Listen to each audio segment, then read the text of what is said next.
ربنا ظلمنا أنفسنا وإن لم تغفر لنا وترحمنا لنكونن من الخاسرين رب العالمين চট্টগ্রাম ইসলামী সমাজ কল্যাণ পরিষদ কর্তৃক আয়োজিত ঐতিহাসিক 5 দিনব্যাপী তাফসীরুল কোরআন মাহফিলের আজ এই প্রথম দিনে চট্টগ্রাম প্যারেড ময়দানে বিশাল জনসমুদ্র নিয়ে তোমার দরবারে হাত তুলেছি। মেহেরবানি করে দুরূদ ও সালাম টুকুন সোনার মদিনায় নবী পাকের রওজা মুবারকে পৌঁছে দাও। तमाम পৃথিবীর মাটির নিচে যত মুমিন মুমিনাত শুয়ে আছেন তাদের আরওয়ার পরে সওয়াব পৌঁছায় দাও রব্বুল আলামিন। এই মাহফিলের আয়োজন যারা করেছেন আর ঠান্ডাকে উপেক্ষা করে দেশ থেকে, চট্টগ্রাম থেকে, বাংলাদেশের বিভিন্ন জেলা থেকে, প্রতিবেশী জেলার প্রতিবেশী দেশ থেকে যত মুসলমান নরনারী এ মাহফিলে হাজির হয়েছেন, আল্লাহ পাক আজকের মাহফিল কিয়ামতের দিন আমাদের জন্য নাজাতের জরিয়া বানিয়ে দিও আল্লাহ। या रब करम तू अगर करे वो बात दे जुबान को जो दिल पर असर करे रब्बना तक़ब्बल मिन्ना इन्नका अंतस समीउल अलीम व तुब अलैना इन्नका अंतत तव्वाबुर रहीम सुब्हान रब्बिका रब्बिल इज्जति अम्मा यसिफून व सलामुन अलल मुरसलीन الحمد لله رب العالمين।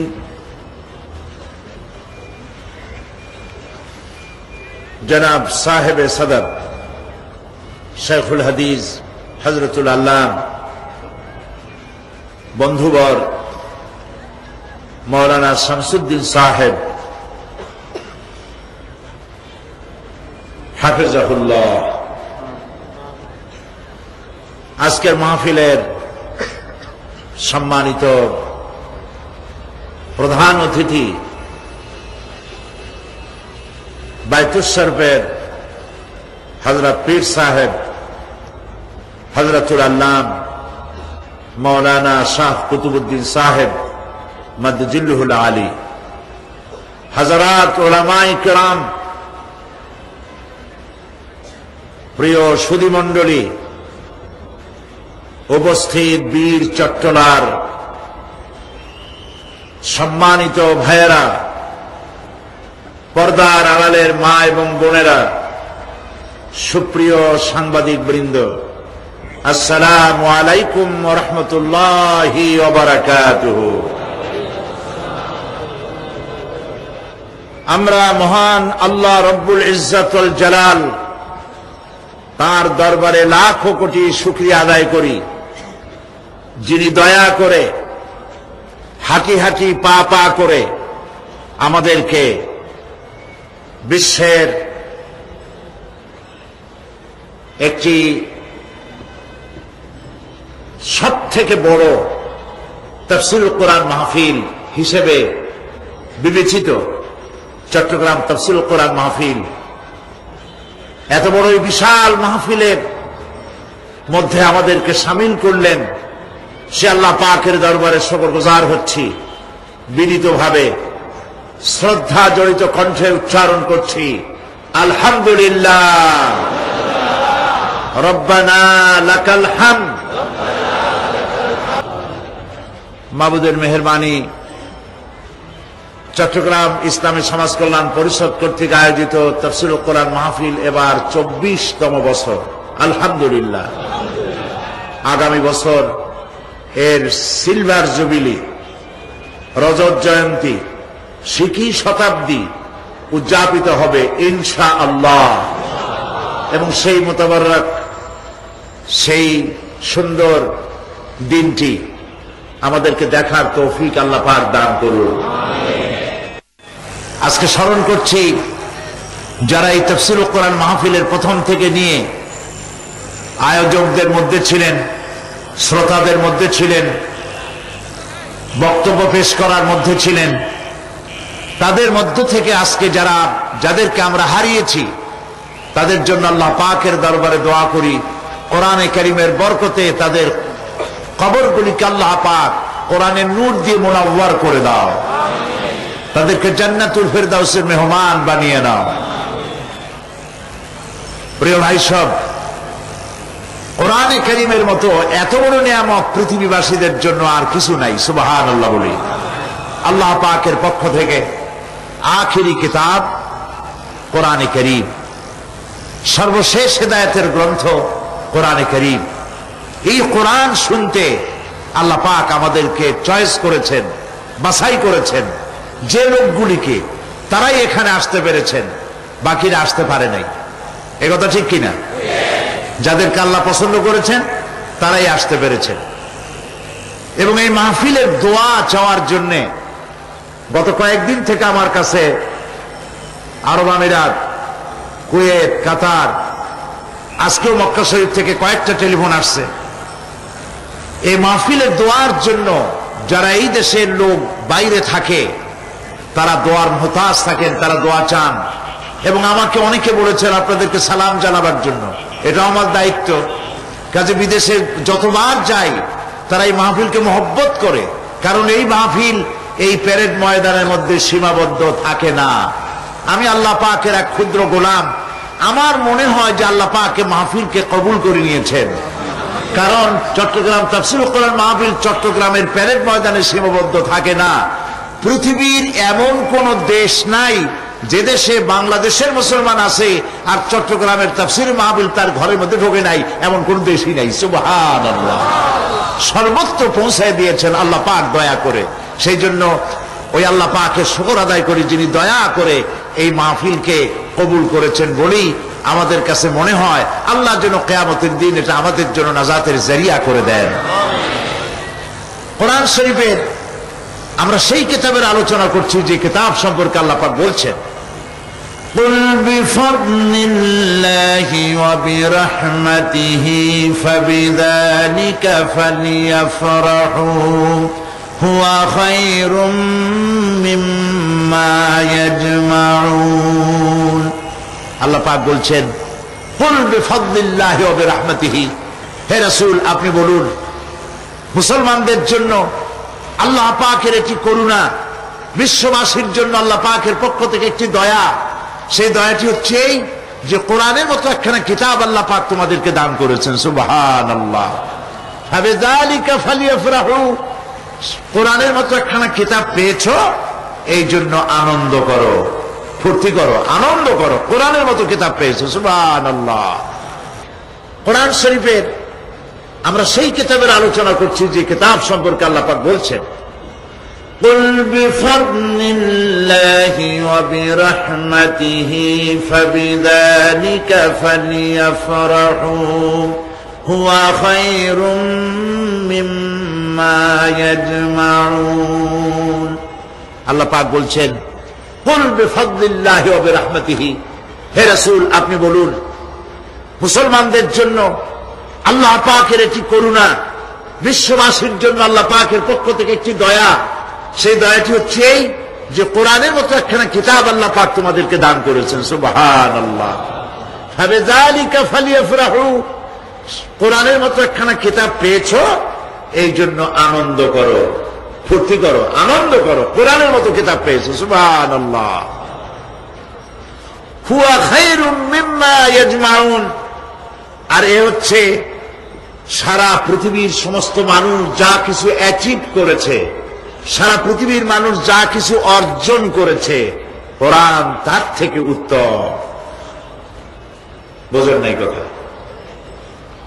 বুঝলে সুবহানাল্লাহ বলতে পারতেন না, এখন বলে আর ওই সুবিধা হবে না। বুঝে বললে যে মহব্বতটা হয় ওইটা হয় না আর কি।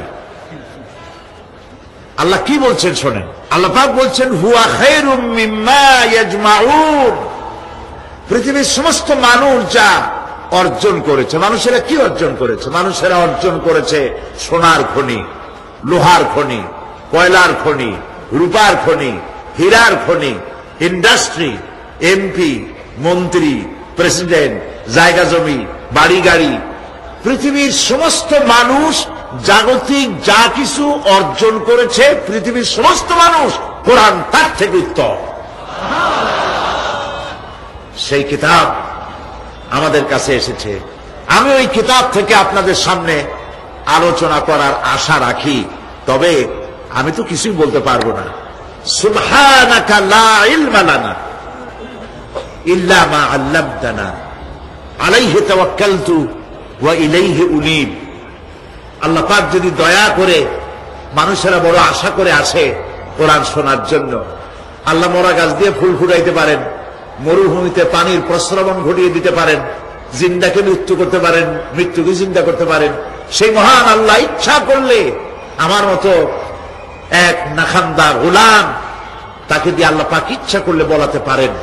সে আল্লাহর প্রতি রুজু হচ্ছি, তিনি যেন দয়া করে এমন কিছু কথা বলান এই 5 দিন, যে কথাগুলি আমার জীবনের জন্য ফায়দা বয়ে আনে এবং যারা শোনেন তাদের জন্য যেন বিশাল ফায়দা দুনিয়ায় হয়, আখিরাতেও হয়। প্রিয় ভাই সব, আমরা ধীরে ধীরে কথা বলবো ইনশাআল্লাহ। বলেন ইনশাআল্লাহ। কারণ আমাদের হাতে সময় 5 দিন। সময় কয় দিন? 5 দিন। আল্লাহ যদি দয়া করে এই 5 দিন আমাদের জন্য সুবিধা করে দেন, তা আমরা ধীরে ধীরে আলোচনা করব এবং একটা টার্গেটে আমরা পৌঁছতে চেষ্টা করব ইনশাআল্লাহ, বিফাদলিল্লাহ, বিইজনিল্লাহ। সেজন্য ধৈর্যের প্রয়োজন। ধৈর্যের প্রয়োজন। আপনারা ধৈর্য হারাবেন না, উঠাউঠি করবেন না, শুনতে চেষ্টা করবে। যতক্ষণ পর্যন্ত আল্লাহ পাক শুনান, বলান, ততক্ষণ পর্যন্ত শুনতে থাকুন, ফায়দা হবে। এই পৃথিবীতে মানুষগুলো ছিল অসভ্য, ছিল চোর, ডাকাত, জেনাকার, বদমাশ, ছিল সন্ত্রাসী, ছিল নানা ধরনের অপরাধে লিপ্ত। আল্লাহ পাক এই মানব মণ্ডলীকে, বিশ্বের মানব গোষ্ঠীকে সৃষ্টি করেছিলেন তার জান্নাতে ফিরায় নেওয়ার জন্য, জাহান্নামে দেওয়ার জন্য নয়। এই মানব গোষ্ঠীকে আল্লাহ পাক পয়গম্বর পাঠালেন, আর পয়গম্বরদের কাছে আসমানের কিতাব দিলেন। কিতাব দিয়ে আর নবীদের মতো শ্রেষ্ঠ চরিত্রের, শ্রেষ্ঠ মানের লোকদের দিয়ে মানুষদেরকে হেদায়েতের কথা শোনালেন। নবী করিম সাল্লাল্লাহু আলাইহি সাল্লাম আজ থেকে ১৫০০ বছর আগে তিনি মানুষের সামনে এটি পেশ করলেন যে এই পৃথিবীর শেষ কথা নয়, আর একটা জায়গা আছে, যেই জায়গায় এই পৃথিবীর সব কাজের হিসাব দিতে হবে, সেই জায়গাটায় আমাদের সকলকে উঠতে হবে। নবী করিম সাল্লাল্লাহু আলাইহি সাল্লাম মানুষকে পরকালের জ্ঞান দিয়েছিলেন, মানুষকে আখিরাতের জবাবদিহিতার কথা বলেছিলেন। জবাবদিহিতা শুধু গভর্নমেন্টের কাছে না, শুধু ঊর্ধ্বতন কর্মকর্তার কাছে না, ট্রান্সপারেন্সি, স্বচ্ছতা, জবাবদিহিতা শুধু ঊর্ধ্বতন কর্মচারী বা কর্মকর্তার কাছে নয়, সব থেকে বড় জবাবদিহিতা হবে কার কাছে? জোরে বলেন, কার কাছে? সে আল্লাহ পাকের কাছে জবাবদিহি করতে হবে প্রত্যেকটি কাজের, প্রত্যেকটি কথার। এই কথাগুলি কোরআনে কারিমে আল্লাহ পাক বিধৃত করেছেন। পরকালের উপরে আল্লাহ যত কথা বলেছেন, পরকালের উপরে ভিত্তি করে, আখিরাতের উপরে ভিত্তি করে আল্লাহ রাব্বুল আলামিন যত কথা বলেছেন, মওতের কথা, কবরের কথা, হাসরের কথা, সিরাতের কথা, মিজানের কথা, জাহান্নামের কথা, জান্নাতের কথা, বিচারের কথা, পরকাল কেন্দ্রিক যত কথা আল্লাহ পাক কোরআন শরীফে বলেছেন, সব কথাগুলি যদি এক জায়গায় করা যায়, গোটা কোরআন শরীফের 10 পারার সমান হয়ে যাবে। সম্ভবত কোরআনে কারিমের এমন কোন রুকু, এমন কোন পাতা নাই যেখানে আকারে, ইঙ্গিতে পরকালের জবাবদিহিতা সম্পর্কে একেবারে কিছু বলা হয়নি। এই পরকাল কেন্দ্রিক কথাগুলির কারণেই সেই জামানার চোর, ডাকাত, ছিনতাইকারী, ধর্ষণকারী সব হেদায়েত হয়ে গিয়েছিল, আর মানুষগুলি পৃথিবীর সর্বশ্রেষ্ঠ সম্মানিত জাতিতে পরিণত হয়ে গেছিল। ঠিক কিনা বলেন? সত্য কিনা বলেন? আজ আমার দেশে ক্লিন হার্ট অপারেশন হচ্ছে, ঠিক না? গোটা বাংলাদেশ এখন অপারেশন থিয়েটার, আর সন্ত্রাসীরা হচ্ছে রুগী। এদের অপারেশন হচ্ছে হার্ট ক্লিন করার জন্য। এই অপারেশন ক্লিন হার্ট দিয়ে বিশ্বাস করুন 100% সন্ত্রাস এবং দুর্নীতি বন্ধ হবে না। মিয়া বিল মিয়া 100তে 100% সন্ত্রাস এর দ্বারা বন্ধ হবে না। সন্ত্রাস বন্ধ করতে হলে নৈতিকতার সৃষ্টি করতে হবে, আর নৈতিকতার সৃষ্টি কোরআন ছাড়া আর কিছুতেই করতে পারে না। আমার শিক্ষাঙ্গনে কলেজ, বিশ্ববিদ্যালয়, হাই স্কুলগুলিতে যে ধরনের মানুষ আজ তৈরি হচ্ছে, আপনারা কি লক্ষ্য করেছেন কি মানুষ হচ্ছে? দেখুন নবীজি কি বলেছেন। আল্লাহর নবী বলেন, ইন্নাল্লাযী লাইসা ফী জাওফিহি শাইউম মিনাল কুরআনি কাল বাইতিল খারিব। যেই স্মৃতির ভিতরে, যেই দেহের ভিতরে কোরআন নাই, ওই দেহটা একটা বিরান বাড়ির মতো, একটা পোড়ো বাড়ির মতো। যেই বাড়িতে মানুষ থাকে না এটাকে বিরান বাড়ি বলে। তো যেখানে মানুষ থাকে না এটা একটা বাড়ি, কিন্তু মানুষ নাই, এই বাড়িতে কি থাকে বলেন তো? বলেন। এই কথার জবাবে প্রায় লোকেরা বলে যে ভূত থাকে। আপনারা এই বিষয় একেবারে নিশ্চিন্ত হন, পৃথিবীতে ভূত আর পেতনি বলে কিছু নেই। খামোখাই আপনারা ভয় পান, ভূত পেতনি নেই। যে ঘরে মানুষ নাই সেখানে চামচিকা থাকে, সেখানে বিচ্ছু থাকে, সাপ থাকে, সেখানে এই ধরনের সরীসৃপ এগুলি থাকে। এখন যেখানে যেই দেহের মধ্যে কোরআন নাই সেই দেহটা বিরান বাড়ির মতো। আমাদের শিক্ষাঙ্গনগুলিতে এক সময় এর মনোগ্রামগুলিতে লেখা ছিল ইকরা বিস্মি রাব্বিকাল্লাযী খালাক, লেখা ছিল রব্বি জিদনি ইলমা, লেখা ছিল না? ছিল। 1972 সালে যারা ক্ষমতায় এলেন তারা এসে আল্লাহর কোরআনের আয়াত দুটি তুলে ফেলে দিলেন। এটি কি মিথ্যা না সত্য? এখন কোরআনে কারীম এমনিতে ওখানে পড়ানো হয় না, পরীক্ষায় পাশ করার জন্য 2-4টা আয়াত 2-4টা হাদিস, আর তো কিছু নাই। একথা সত্য কিনা? মনোগ্রাম ছিল, কোরআনের আয়াত লেখা ছিল, এই কোরআনের আয়াত তুলে দেওয়া হলো। এখন কোরআন নাই। কোরআন নাই কি আছে? যেই দেহের ভিতরে কোরআন নাই, যে স্মৃতিতে কোরআন নাই, সেটা বিরান বাড়ির মতো। বিরান বাড়িতে বিচ্ছু থাকে, সাপ থাকে, কুইচা থাকে, সেখানে হিংস্র প্রাণী থাকে। যেখানে যে শিক্ষাঙ্গনগুলিতে কোরআন নাই সেই শিক্ষাঙ্গনিতে ওই সব জিনিস থাকে যা বিরান বাড়িতে থাকে। কথা বুঝতে পেরেছেন? ফলে আমাদের শিক্ষাঙ্গনগুলি থেকে চাঁদাবাজ, মাস্তান, গুন্ডা, ধর্ষণকারী ইত্যাদি সাপ্লাই হচ্ছে, তবে সব না। একটা উল্লেখযোগ্য অংশ খারাপ হয়ে যাচ্ছে, এটা ঠিক কিনা বলেন? এই খারাপ যদি ভালো বানাতে চাই, নীতি নৈতিকতা ছাড়া, কোরআনের শিক্ষা ছাড়া, পরকালের জবাবদেহি তার চিন্তা ছাড়া আমরা আমাদের শিক্ষাঙ্গনকে বিডিআর দিয়া, পুলিশ দিয়া, আর্মি অপারেশন করে এই নীতি নৈতিকতার সৃষ্টি করা যাবে না। মানুষ ওজনে কম দেয়, খাদ্যে ভেজাল দেয়, জমিনের আইল ঠারে, বউকে পর্দায় রাখে না, মিথ্যা কথা বলে, ওয়াদা খেলাপ করে, প্রতারণা করে। এই সব জিনিস আপনি বন্ধ করতে পারবেন না। ক্লিন হার্ট তো ভালো, এর থেকেও বড় কোন অপারেশন যদি থাকে সে অপারেশন করেও মানব গোষ্ঠীকে ভালো বানানো যাবে না। একটি জিনিসই মানুষকে ভালো করতে পারে, সেটা হলো আল্লাহর কাছে কিয়ামতের দিন জবাবদেহিতা। এই জবাবদেহিতার উপরে ভিত্তি করেই আমি আপনাদের সামনে কথা বলতে চাই। যদি আল্লাহ পাক আমাদেরকে তৌফিক দান করেন, আমরা বলি আমিন। নবী করিম সাল্লাল্লাহু আলাইহি ওয়াসাল্লাম তার নবুয়তের শুরুতে তিনি 3টি বিষয় মানুষকে দাওয়াত দিয়েছেন। এর একটি হলো তাওহীদ, একটি হলো রিসালাত, আর একটি হলো আখিরাত। তাওহীদ বলতে তিনি বুঝাইছেন সার্বভৌমত্বের মালিকানায় আল্লাহর সাথে কোনো শরীক নাই। কথা বুঝতে পেরেছেন? সার্বভৌমত্ব, ক্ষমতা এবং তার কর্তৃত্বে আল্লাহর সাথে কোনো শরীক নাই। এই কথা বিশ্বাস করার কোন উপায় নাই যে সকল ক্ষমতার উৎস জনগণ। এই কথা বলা এবং বিশ্বাস করা মুসলমানদের কোন সুযোগ নাই। সকল ক্ষমতার কর্তৃত্বে কেবলমাত্র, একমাত্র, শুধুমাত্র মালিককে আল্লাহ। আল্লাহ পাক বলেছেন আন্নাল কুওয়াতা লিল্লাহি জামিআ, সমস্ত ক্ষমতার উৎস কেবলমাত্র কে? আল্লাহ পাক। এটি হলো নবী করিম সাল্লাল্লাহু আলাইহি ওয়াসাল্লামের প্রথম দাওয়াত। দ্বিতীয় দাওয়াত হলো নবী করিম সাল্লাল্লাহু আলাইহি ওয়াসাল্লাম বলেছেন আমি হচ্ছে আল্লাহ রসুল, আল্লাহ রসুল হিসেবে আমাকে প্রেরণ করেছেন।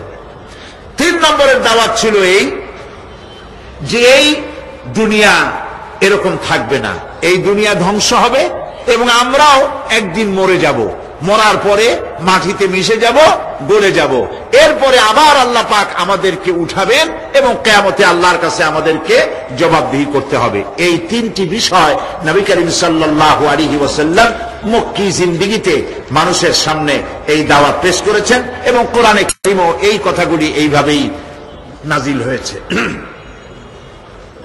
কাফেরেরা 3টি জিনিসের প্রথম জিনিসের সাথে তারা দ্বিমত খুব একটা করতে পারে নাই। তারাও জানতো যে আল্লাহ এক আছেন। তাদের যে দেবতাগুলি ছিল এ সম্পর্কে তাদের ধারণা ছিল যে দেবতাগুলিও ওই আল্লাহ তৈরি করা, তবে আল্লাহর কাজের এরা হলো অংশীদার। যেরকম গভর্নমেন্টের একজন প্রধানমন্ত্রী থাকে আর একজন প্রেসিডেন্ট থাকে আর বিভিন্ন বিভাগে মন্ত্রীরা থাকে, আল্লাহর ওইভাবে রাষ্ট্র, আল্লাহ বা ভগবান বা গড, তারও এই বিশ্ব এগুলিকে পরিচালনা করার জন্য বিভিন্ন মন্ত্রণালয় আছে আর ওই সব মন্ত্রণালয়গুলিতে আমাদের দেবতাগুলিকে এইভাবে শরীক করে রাখা তিনি রেখেছেন, এটা হলো তাদের ধারণা। 2 নম্বরে নবী করিম সাল্লাল্লাহু আলাইহি ওয়াসাল্লামের রিসালাত সম্পর্কে তাদের এই ব্যাপারে তারা একমত হতে পারে নাই, কিন্তু নবী করিম সাল্লাল্লাহু আলাইহি ওয়াসাল্লাম মিথ্যা কথা বলেছেন নাউজুবিল্লাহ এটা তারা ধারণা করতে পারত না, কারণ 40টি বছর পর্যন্ত একটি মিথ্যে কথা তিনি বলেন নাই। সুবহানাল্লাহ বলেন। নবুয়তের আগ পর্যন্ত কোন মিথ্যে কথা তার কাছ থেকে লোকেরা শোনে নাই। সুবহানাল্লাহ। সারা জীবনেও তিনি কোনো মিথ্যে কথা বলেন নাই। তৃতীয় যে বিষয়টি, এই বিষয় ছিল তাদের মারাত্মক প্রশ্ন, সেটাই আপনাদের সামনে আমি বলবো ইনশাআল্লাহ। তবে স্রষ্টা সম্পর্কে, আল্লাহ সম্পর্কে তাদের ধারণা ছিল এই। আল্লাহ পাক কোরআনে কারিমে বলছেন وَلَئِنْ سَأَلْتَهُمْ مَنْ خَلَقَ السَّمَاوَاتِ وَالْأَرْضَ لَيَقُولُنَّ خَلَقَهُنَّ الْعَزِيزُ الْعَلِيمُ। তাদেরকে যদি প্রশ্ন করা হয় কে আকাশ সৃষ্টি করেছে, কে জমিন সৃষ্টি করেছে, তাহলে তারা বলবে, এবং তোমাদেরকে কে সৃষ্টি করেছে, তার জবাবে তারা বলবে পরাক্রমশালী আল্লাহ রব্বুল আলামিন, তিনি সৃষ্টি করেছেন। ফেরাউনও কিন্তু কোনদিন বলে নাই যে আকাশ আর জমিন আমি সৃষ্টি করেছি। নমরুদও কোনদিন বলেনি আকাশ আর জমিন আমি সৃষ্টি করেছি। কেউ নিজেকে স্রষ্টা বলে কেউ দাবি করেনি। এইভাবে করে আল্লাহ পাক বলছেন তাদেরকে যদি এই প্রশ্ন করা হয় وَلَئِنْ سَأَلْتَهُمْ مَنْ نَزَّلَ مِنَ السَّمَاءِ مَاءً فَأَحْيَا بِهِ الْأَرْضَ مِنْ بَعْدِ مَوْتِهَا لَيَقُولُنَّ اللَّهُ। আল্লাহ পাক বলেন তাদেরকে যদি প্রশ্ন করা হয় আকাশ থেকে কে পানি বর্ষণ করছে এবং এই পানি দিয়ে মৃত্যু জমিনকে কে জিন্দা করে দিল, এই প্রশ্ন যদি করা হয় তারা বলবে আল্লাহ। কি জবাব দেবে বলুন? আকাশ থেকে পানি বর্ষণ কে করে? জমিন, এই মরা জমিনকে আকাশের পানি দিয়ে, বৃষ্টির পানি দিয়ে জমিনটাকে সিক্ত করে দিয়ে ফসল উৎপাদনের ব্যবস্থা কে করে দেন? কাফেরেরা এটাকে অস্বীকার করত না। এরপরে যদি তাদের জিজ্ঞেস করা হতো وَلَئِنْ سَأَلْتَهُمْ مَنْ خَلَقَهُمْ لَيَقُولُنَّ اللَّهُ, যদি প্রশ্ন করা হতো তোমাদেরকে কে সৃষ্টি করেছে, তার জবাবেও তারা বলতো আল্লাহ। এই আল্লাহর ব্যাপারটি নিয়ে তারা কোনো প্রশ্ন তুলত না, যে আমরা সৃষ্টি করেছি কথা বলতো না। নবী করিম সাল্লাল্লাহু আলাইহি ওয়াসাল্লামের রিসালাত সম্পর্কেও তারা, তিনি মিথ্যা কথা বলছেন নাউজুবিল্লাহ, একথা বলতেও তারা সাহস পাইত না, যেহেতু সারা সমাজ তাকে আল আমিন বলেছে, সাদেক বলেছে। 40 বছর পর্যন্ত লোকেরা তাকে সাদেক, সত্যবাদী, আল আমিন বলেছে। আল্লাহ পাক তাকে সেইভাবেই তৈরি করেছেন। যে বিষয়টি নিয়ে তাদের মধ্যে সব থেকে চিন্তা ছিল, যেটা নিয়ে তারা সব থেকে বেশি গবেষণা করত, সেটি হলো নবী করিম সাল্লাল্লাহু আলাইহি ওয়াসাল্লাম যখনই বলেছিলেন যে পরকাল আছে, আখিরাত আছে, এইটা নিয়ে তাদের মাথায় যন্ত্রণা সৃষ্টি হলো। হাটে মাঠে ঘাটে তারা যেখানেই যেত খালি তারা আলোচনা করত, শুনছো কথা, আমরা নাকি মরে যাব, তারপরে নাকি আমাদেরকে আল্লাহ পাক কিয়ামতে উঠাবেন এবং সেইখানে নাকি আমাদের সমস্ত কিছু জিজ্ঞাসা করা হবে, ওইখানে নাকি সব কথার জবাব দেওয়া লাগবে। এমন কথা বাপের কাছেও শুনি নাই, দাদার কাছেও শুনি নাই, কি সব আজে বাজে কথা এখন আমরা শুনতেছি। এই জাতীয় তারা ঠাট্টা বিদ্রুপ ইত্যাদি করত। ঠিক এই ধরনের একটি প্রেক্ষাপটে আল্লাহ পাক সূরা নাবা অবতীর্ণ করলেন। শয়তানের ওয়াসওয়াসা থেকে পানাহ চাই, পরম করুণাময় আল্লাহ রাব্বুল আলামিনের নামে শুরু করছি। আম্মা ইয়াতাসাআলুন আনিন নাবাইল আযীমিল্লাযী হুম ফীহি মুখতালিফুন কাল্লা সায়া'লামুনা সুম্মা কাল্লা সায়া'লামুন। সূরা নাবা মক্কায় অবতীর্ণ, দুটি রুকু, 40টি আয়াত। এই সূরাটিতে আল্লাহ পাক মানুষের পরকালীন জীবন সম্পর্কে এবং পরকালের সম্ভাবনা সম্পর্কে এক বিস্তারিত আলোচনা আল্লাহ পাক করেছেন। নবী করিম সাল্লাল্লাহু আলাইহি ওয়াসাল্লাম বলেছেন, কেউ যদি দুনিয়ায় বেঁচে থেকে জীবিত চোখ দিয়ে পরকাল দেখতে চায়, পরকাল তো আমরা দেখতেছি না, কি বলেন, আমরা দেখতেছি? আমাদের কোন আত্মীয় স্বজন, মরা আত্মীয় স্বজন বেঁচে এসে ওই জগৎ সম্পর্কে আমাদেরকে কিছু বলতে পারতেছে? কেউ পারেনি।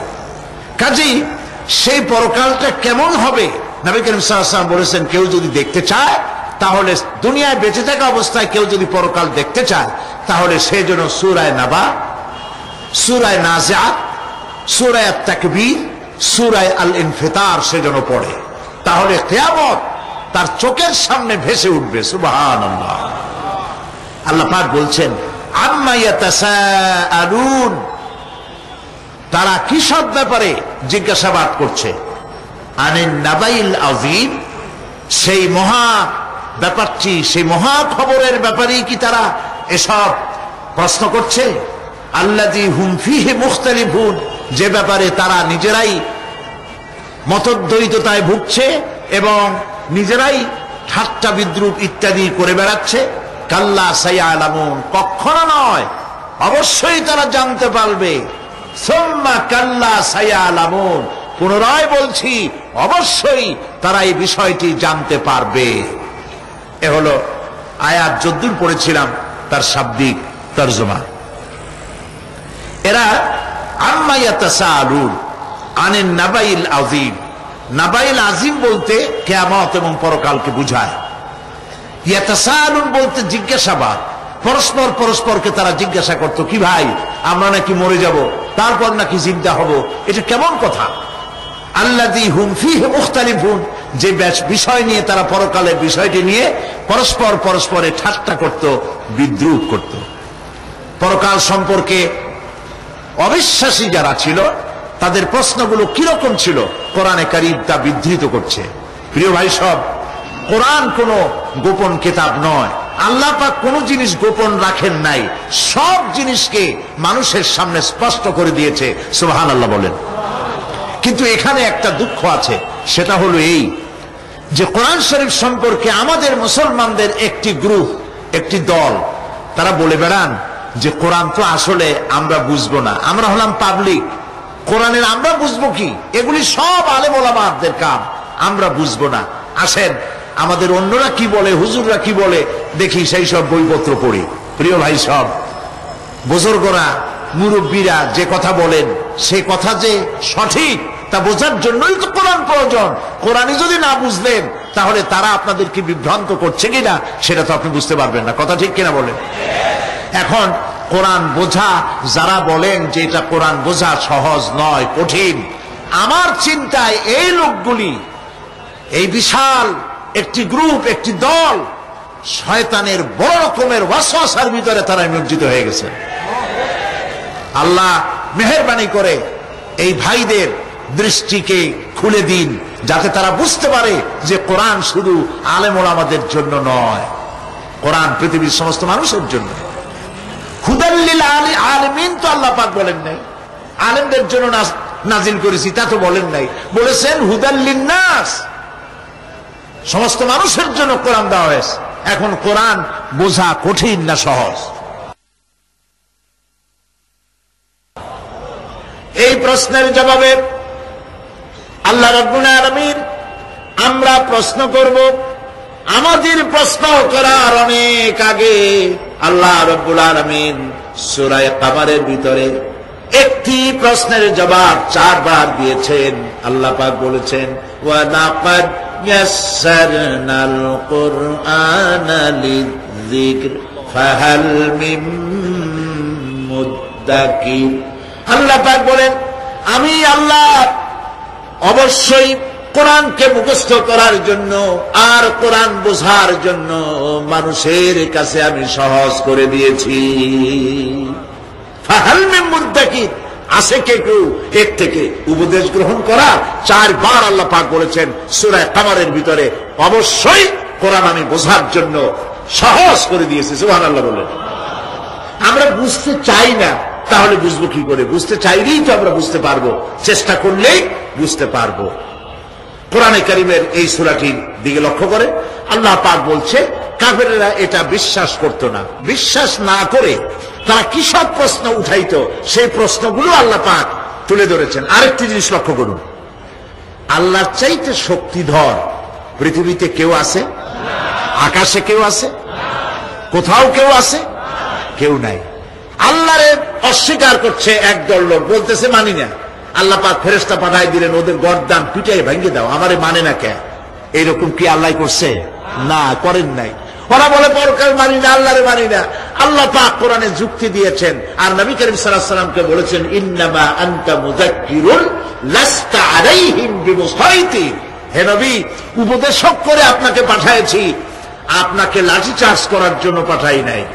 আপনি দারোগা নন, আপনি প্রচারক। মানুষকে উপদেশ দিন সুন্দর সুন্দর ভাষায়, উদউ ইলা সাবিলি রাব্বিকা বিল হিকমাতি ওয়াল মাউইজাতিল হাসানা, মিষ্টি মিষ্টি ভাবে, সুন্দর ভাবে, সুকৌশলে মানুষকে ভালো ভালো কথাগুলি সুন্দর করে বুঝিয়ে দিন। সুবহানাল্লাহ বলেন। এখন এই কাফেররা বলছে পরকাল বুঝি না, এটা কেমনে হয়? আমরা অস্বীকার করি, মানি না। আল্লাহ পাক সাথে সাথে ফেরেশতা দিয়ে কারো ঘাড় মটকান নাই, কিন্তু পারতেন না? পারতেন না? আরে ভাই বলেন না কেন পারতেন কি না? অবশ্যই পারতেন, কিন্তু তা করেন নাই। প্রত্যেকটি কথা যুক্তি দিয়ে, হাজারো যুক্তি দিয়ে আল্লাহ পাক বুঝাইছেন। সুবহানাল্লাহ। কাফেররা প্রশ্ন করল,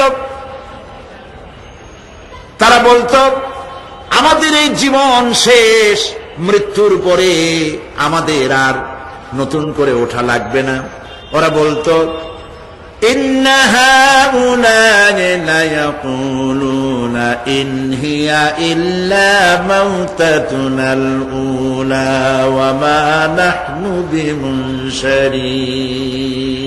তারা বলতো এই জীবনটাই আমাদের শেষ, এইখানে আমরা মৃত্যু ছাড়া, আমাদের এই জীবন ছাড়া আর কিছুই নাই, আর আমাদেরকে পুনরুত্থিত করা হবে না। পরিষ্কার তারা বলতো যে আমাদেরকে পুনরুত্থিত করা হবে না। এরপরে তারা আরো বলতো, মা নাদরি মাসসাআতু ওয়া নাযুন্নু ইল্লা যান্না ওয়া মা নাহনু বিমুস্তাইকিনিন। ওরা বলতো কিয়ামত কি জিনিস তা আমরা জানি না, আমরা বুঝি না, আমরা শুধু অনুমান করি মাত্র, আর আমাদের বিশ্বাস হলো আমাদেরকে কখনোই উঠানো হবে না, পুনরুত্থিত আমরা হব না। প্রিয় ভাই সব, এইভাবে তারা পরকালকে অস্বীকার করার কথাগুলি তারা বলতো। কাফেরেরা প্রশ্ন তুলতো, আমরা আর আমাদের মৃত্যুর পরে আর আমাদেরকে জিন্দা করা হবে না। আখিরাতের জীবন সম্পর্কে কাফেরেরা আরো বলতো, ওয়াকালু আইযা কুন্না ইযামান ওয়া রুফাতান আইন্না লামাবউসুনা খালকান জাদীদা। তারা বলতো যে আমরা মরে যাওয়ার পর আমাদের গোশতগুলি মিশে যাবে, হাড্ডি গুড্ডিগুলি পচে যাবে, এরপরে আমাদেরকে নতুন করে চিন্তা করা হবে। এটা মাথার মধ্যে ঢোকে না। কি আশ্চর্য ধরনের কথাটা হবে কি করে? কাফের বেঈমানেরা আরো নানা ধরনের প্রশ্ন তারা করত। তারা বলতো আইযা মিতনা ওয়া কুন্না তুরাবান যালিকা রাজউন বাঈদ। আমরা মাটিতে মিশে যাব, তারপরেও কি আমাদেরকে চিন্তা করা হবে? আমাদেরকে আবার উঠানো হবে? এটা তো বুদ্ধির, এটা চিন্তার বাইরের কথা, এটা তো মানতে পারি না। আসলে কাফেরদের এই বক্তব্য অনুযায়ী পরকালের জীবন বুদ্ধি বহির্ভূত নয়। ওরা যে বলে যে এটা আমাদের বুদ্ধিতে কুলায় না, আসলে তারা বুদ্ধি খাটায় নাই। কাফের তো বুদ্ধি খাটায় নাই। যেমন আমাদের ইউনিভার্সিটিতে ঢাকা বিশ্ববিদ্যালয়ে একজন ছিল, বেটা মরছে। হ্যাঁ, আমি নাম নাই নিলাম, আপনারা তো বুঝে ভালাইছেন। সে কয় যে পরকাল বিশ্বাস করি না, বিয়ে টিয়া মানি না। মরা এটা হইতে পারে, কিন্তু মরার পরে আরেকটা জীবন হবে, ওইখানে হিসাব হবে, বিচার হবে, এই সমস্ত মানি না। এর থেকে আমারে তোমরা, আমি মরার পর হ্যাঁ মানে গোসল করাইও না, কাফন পরাইও না, জানাজা মানাজা এগুলি আমি বিশ্বাস করি না। নাউযুবিল্লাহ। কত বড় কপাল পোড়া, কত বড় কপাল পোড়া। ও মরার পর তার এই চিন্তা সম্পর্কে যখন আমি জানতে পেরেছি, আমার ধারণা হয়েছে ওই লোকটার উপরে আমার খুব দুঃখ হয় না। যেরকম কত কাফের আসছে, কত নাস্তিক আসছে, বিদায় হয়ে গেছে, এগুলো কোনো ব্যাপার না দুনিয়ার ইতিহাসে। সব থেকে বড় ব্যাপার হলো এই লোকটি বাংলা বিভাগে বছরের পর বছর, যুগের পর যুগ শিক্ষকতা করেছে ঢাকা বিশ্ববিদ্যালয়ে। সে কত সোনার টুকরা ছেলেকে কয়লার খড়ি বানায় দিয়েছে। এই জন্য বিশ্ববিদ্যালয়ে যারা চাকরি করে সরকারের দেখা উচিত তাদেরকে চাকরি, সেখানে শিক্ষকতা করার জন্য কাদেরকে নিয়োগ করা হচ্ছে, তারা নামাজি কিনা, তারা পরিষ্কার কিনা, তারা জেনাকার কিনা, তারা মদ খায় কিনা, তারা শয়তানি করে কিনা, দেখে শুনে ভালো মানুষ দেওয়া উচিত। মরে গেল, তারপরে তাকে রাখা হলো ডায়াবেটিক সেন্টারের মারিচুয়ারি ডিপ ফ্রিজের মধ্যে। তিনি বলে গেলেন আমি মরার পর আমাকে মেডিকেল কলেজে পাঠায় দিও, তারা আমারে কাটা ছেঁড়া করিয়া তারপরে অপারেশন শিখবে। তো তার নসিহত অনুযায়ী তাই করা হলো, ওসিয়ত অনুযায়ী। যখন মেডিকেল কলেজের ছেলেরা টের পেল যে ওই নাস্তিকরে আনতেছে মেডিকেল কলেজে অপারেশন করে আমাদের শেখাবার জন্য, তারা বললো আল্লাহর হস্তে মাপ চাই, এই শয়তানের এদিকে আনবেন না। কারণ সারা জীবন সে আল্লাহরে মানে নেওয়া অস্বীকার করেছে। পরে কাটা ছিঁড়া করে আমরা যদি কিছু শিখি, তো তাই দিয়া যে রুগী ভালো হবে, অপারেশন করলে সেটাও করবে। সুতরাং মাপ চাই, ফিরাও। ফিরাইয়া এখন ওইটার কি অবস্থা হয়েছে আমি জানি না, লেটেস্ট নিউজ জানি না কোথায় আছে। যদি এখন কবর তো কপালে হইল না, এখন যদি রাস্তাও ভালায় দেয়, আমাদের দেশে কুত্তাও খাবে না। কারণ কুত্তাগুলি আমাদের দেশে এত অভদ্র না যে এত পচা বাসি লাশ খাবে, ওদেরও একটা রুচি টুচি আছে। প্রিয় ভাই সব, এদের চিন্তা, এদের বুদ্ধি হলো, এদের বুদ্ধি সীমিত বুদ্ধি। আর আল্লাহ কোরআনে বুদ্ধির কথা বলেন নাই, আল্লাহ বলেছেন জ্ঞানের কথা। আর ওরা হলো বুদ্ধিজীবী। ওরা কি জীবী কর? বুদ্ধিজীবী। আচ্ছা, আপনারা একটা প্রশ্নের জবাব দেন তো, দুনিয়ার সব থেকে বড় বুদ্ধিজীবী কেনা? মাশাআল্লাহ, আপনাদের ওয়াজ না শুনেইলেও হবে, আপনারা তো জানে ফেলেছেন সব। সব থেকে বড় বুদ্ধিজীবীর নাম হলো শয়তান। আর সব থেকে বড় জ্ঞানীর নাম হযরত আদম আলাইহিস সালাম। মানুষের মধ্যে সর্বপ্রথম আল্লাহ তাকে জ্ঞান দান করেছিলেন। সুবহানাল্লাহ। আল্লাহ পাক কোরআনের মধ্যে কোথাও বলেন নাই যে আমি বুদ্ধি দিছি। আল্লাহ পাক বলেছেন ওয়া আল্লামা আদামাল আসমাআ কুল্লাহা, আমি আদমকে সমস্ত জিনিসের জ্ঞান দিয়েছি, নামগুলা শিখাইছি। সুবহানাল্লাহ। ওয়ালাকাদ আতাইনা লুকমানাল হিকমা, আমি লোকমানকে জ্ঞান দান করেছি। ওয়ালাকাদ আতাইনা দাউদা ওয়া সুলাইমানা ইলমা, আমি দাউদ আর সুলাইমানকে কি দিছি? বুদ্ধি দিছি। কি দিছি? জ্ঞান দান করেছি। ইব্রাহিম আলাইহিস সালাম বলেছেন, হে আমার আব্বা, হে আমার পিতা, আমার কাছে এমন জ্ঞান এসছে যে জ্ঞান আপনার কাছে নাই। ফাত্তাবিউনি আহদিকা সিরাতান সাবিয়্যা, আপনি আমার অনুসরণ করে আমি আপনাকে সোজা রাস্তায় উঠাই দেব। সুবহানাল্লাহ, আমার কাছে এমন ইলম আসছে। কোরআনে কারিমে আল্লাহ রাব্বুল আলামিন বুদ্ধি শেখো, আল্লাহর কাছে বুদ্ধি কামনা করো, এটা তিনি এক জায়গায় বলেন নাই। বলেছেন আমার কাছে দোয়া চাও, রব্বি জিদনি ইলমা। পড়েন সবাই, রব্বি জিদনি ইলমা। আবার বলেন, রব্বি জিদনি ইলমা। আয় আল্লাহ, তুমি আমার জ্ঞান বৃদ্ধি করে দাও। শয়তান ছিল বুদ্ধিজীবী, আদম আলাইহিস সালাম ছিলেন জ্ঞানী। শয়তান শুদ্ধা। আল্লাহ পাক যখন সকলকে বললেন উসজুদু লিআদামা, সবাই মিলে আদমরে সেজদা দাও, ফাসাজাদু, সবাই মিলে সেজদা করলো, ইল্লা মিস্টার ইবলিস সেজদা করলো না। আবা ওয়াস্তাকবারা ওয়া কানা মিনাল কাফিরিন, কপাল পুড়ল, জম্মের পোড়া। এখন ও যে বুদ্ধিজীবী, দুনিয়ার বড় বুদ্ধিজীবী, দেখেন অবস্থা। আল্লাহ পাক জিজ্ঞেস করলেন, ইবলিস রে, আমার হুকুমটা তুই মানলি না কেন? কোন জিনিস তোরে বাধা দিল আমার হুকুম অমান্য করতে? মানলি না কেন? ও তখন, ও তো বুদ্ধিজীবী, বুদ্ধির আশ্রয় নিয়েছে। সে বলছে, আল্লাহ পাক, এটা মানি নাই একটা বৈজ্ঞানিক কারণেই, একটি দার্শনিক কারণেই মানতে পারি নাই। কারণ হচ্ছে,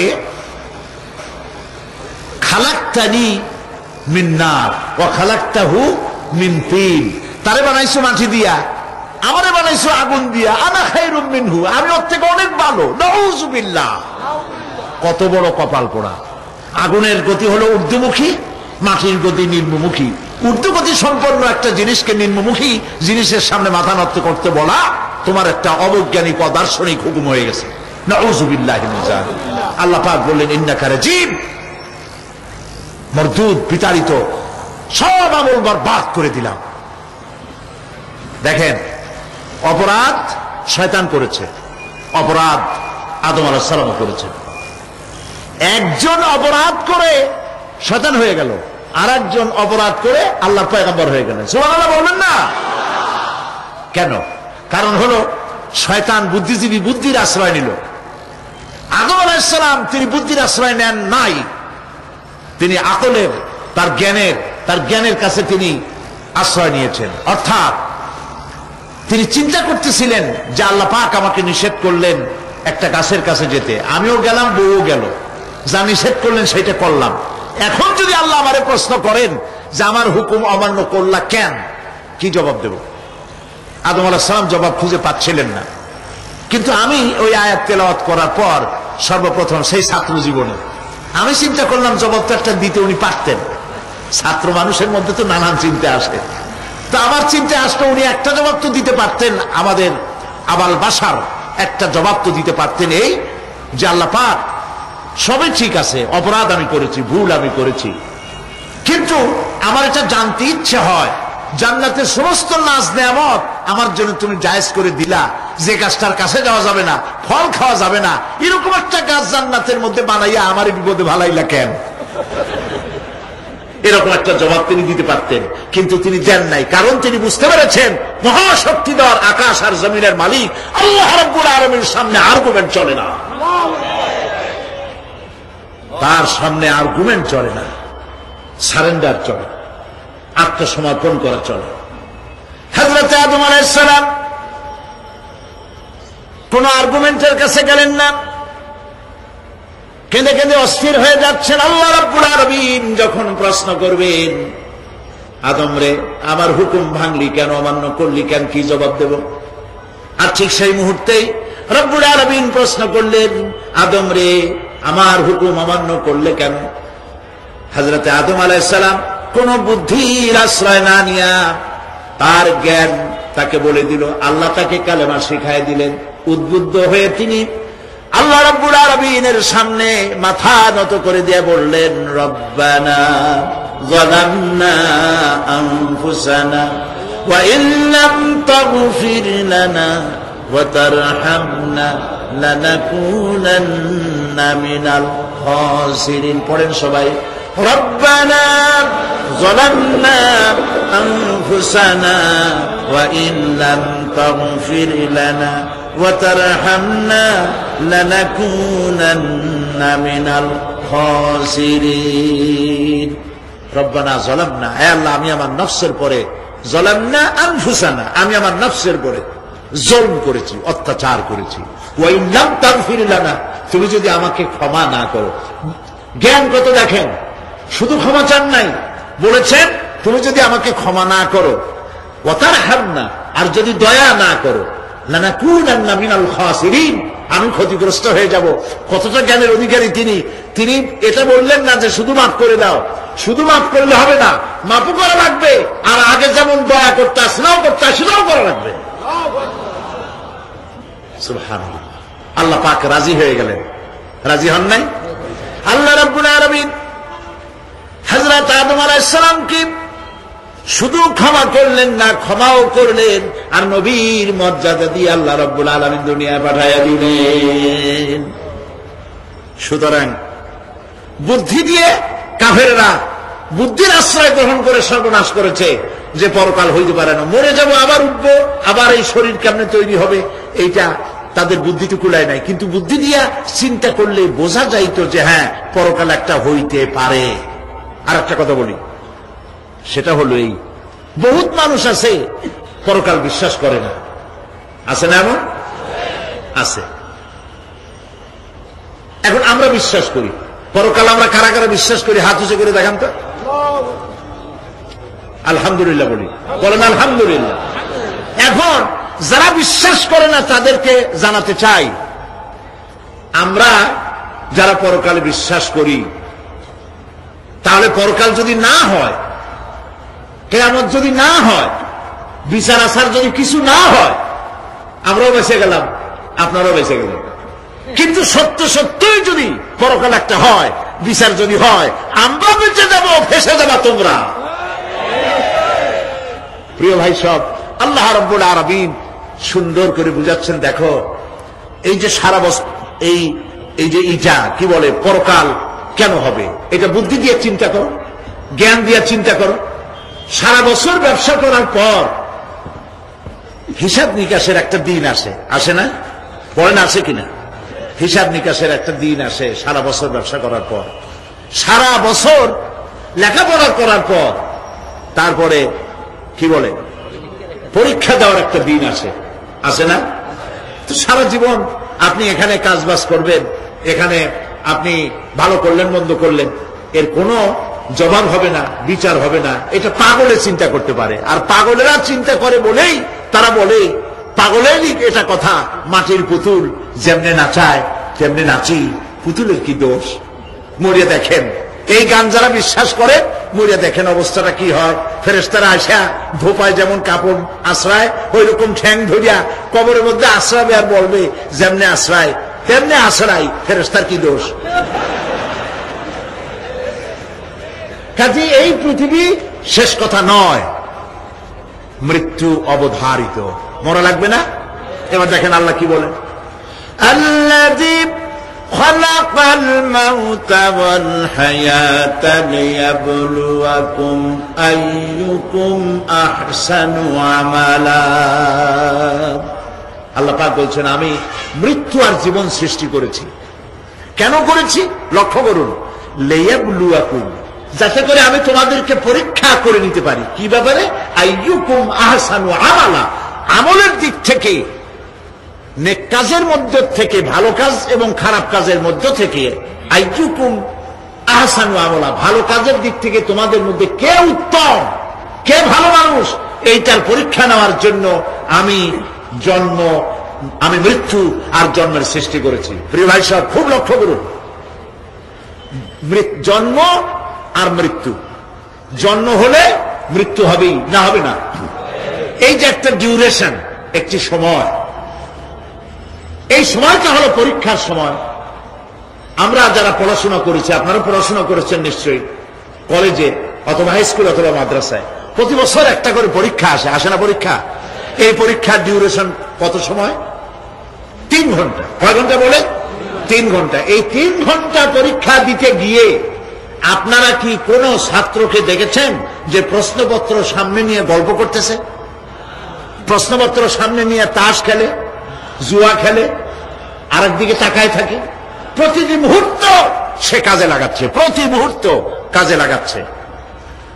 3 ঘন্টা পুরা হওয়া, 2 ঘন্টার মধ্যে পরীক্ষা তার শেষ হয়ে গেছে, কিন্তু সে চলে যাচ্ছে না, বাকি আরো 1 ঘন্টা আধা ঘন্টা রিভাইজ করতেছে। সে যা যা পরীক্ষা দিয়েছিল প্রশ্ন অনুযায়ী জবাবগুলি ঠিক হয়েছে কিনা সে মিলাই দেখে। কারণ কি? কারণ হলো এই পরীক্ষা যদি ফেল করি বাপ মায়ের কষ্ট করা পয়সাগুলি বিফলে চলে যাবে, আমি চাকরি পাবো না, আমার জীবনটা 1 বছরের জন্য নষ্ট হয়ে যাবে। এই জন্য সে এত খাটাখাটনি করে পরীক্ষায় ভালো ফল করার জন্য সে পরীক্ষা দেয়, এবং পরীক্ষার রেজাল্ট এই পৃথিবীতেই হয়। ঠিক কিনা বলে? খাতা দেখতে যতদিন লাগে তারপরে পরীক্ষা হয়। খুব লক্ষ্য করুন, আমাদেরও একটা পরীক্ষা চলতেছে এই পৃথিবীতে সকলে। ওইটা শিক্ষাঙ্গনের পরীক্ষা, এটা জীবনের পরীক্ষা। এই যে ওর পরীক্ষার ডিউরেশন, সময়কাল 3 ঘন্টা, আর আমাদের পরীক্ষার, সমস্ত মানুষের পরীক্ষার সময়কাল হলো জন্ম থেকে শুরু করে মৃত্যু পর্যন্ত। এর মধ্যে বালেগ হওয়া পর্যন্ত সময়টা কনসিডারেবল, ক্ষমার যোগ্য। 15 বছর 12 বছর বালেগ হইতে যে কয় বছর লাগছে, এইটা যা করছেন যা বলছেন সব মাপ। কিন্তু বালেগ হওয়ার পরের থেকে নিয়ে মৃত্যু পর্যন্ত যা যা করবেন সমস্ত কাজের হিসাব আল্লাহর কাছে দিবেন। একটা প্রশ্ন করি আপনাদের কাছে, রাগ করবেন না তো? বলবেন যে কথা বলতে তো আপনি আসছেন, আমাদের দিয়ে খাটান কেন, এরকম চিন্তা করবেন না তো? প্রশ্নটা হচ্ছে, বলেন তো দেখি পৃথিবীর মধ্যে সবচাইতে মূল্যবান জিনিস, দামি জিনিস কোনটা? হ্যাঁ, ইখতিলাফ হয়ে গিয়েছে, ইখতিলাফ হয়েছে। কেউ বলেছে যৌবন, কেউ বলেছে কোরআন, কেউ বলেছে ইসলাম। আর যারা বেশি বুদ্ধি রাখে তারা খামোশ, তারা কথা বলে নাই। কোনটা কইয়া কোন জ্বালা চুপ করে থাকাই ভালো। সব থেকে মূল্যবান জিনিসের নাম সময়। সব থেকে মূল্যবান জিনিসের নাম কি? এবার বলেন, এই পৃথিবীর মানুষ সব থেকে অপচয় করে কোন জিনিসে? সময়। সময়ের অপচয় আমরা যা করি। আমি সেদিন পুলিশ লাইনে আমার একটা বক্তব্য ছিল, কয়েক হাজার পুলিশ ছিল সেখানে, জুমার দিন। আমি বলছিলাম জুমার আগে তাদের সামনে, আজ আপনাদেরকে বলি, বাড়িতে আজকে রাত্রে ক্যালকুলেটর, কম্পিউটার, ক্যালকুলেটর না থাকে যদি কাগজ কলম হাতে নেন। জীবনের 15 বছর বাদ দেন, এখন আপনার বয়স এখন যা, এই বয়সে প্রতিদিন ওই যৌবন প্রাপ্তির পর থেকে নিয়ে এই পর্যন্ত প্রতিদিন টেলিভিশনের সামনে নাটক দেখার জন্য, সিনেমা দেখার জন্য, ন্যাশনাল জিওগ্রাফি দেখার জন্য, ডিসকভারি দেখার জন্য, স্পোর্টস দেখার জন্য প্রতিদিন কয়েক ঘন্টা টিভির সামনে আপনি বসেন। এরপরে আপনি এগুলিকে সপ্তাহে কয় ঘন্টা হয়, মাসে কয় ঘন্টা হয়, বছরে কয় ঘন্টা হয়। বয়স এখন আপনার 50 বছর, 15 বছর বাদ দেন, 35 বছর। হিসাব করেন কয় বছর আপনি টেলিভিশনের সামনে বসা ছিলেন। আমার কথা কি মাথায় ঢুকছে? কয় বছর টেলিভিশন আর সিনেমা হলে বসা ছিলেন? চায়ের দোকানে গল্প করতে গিয়ে, আড্ডা মারতে গিয়ে কতটা সময় নষ্ট করেছেন?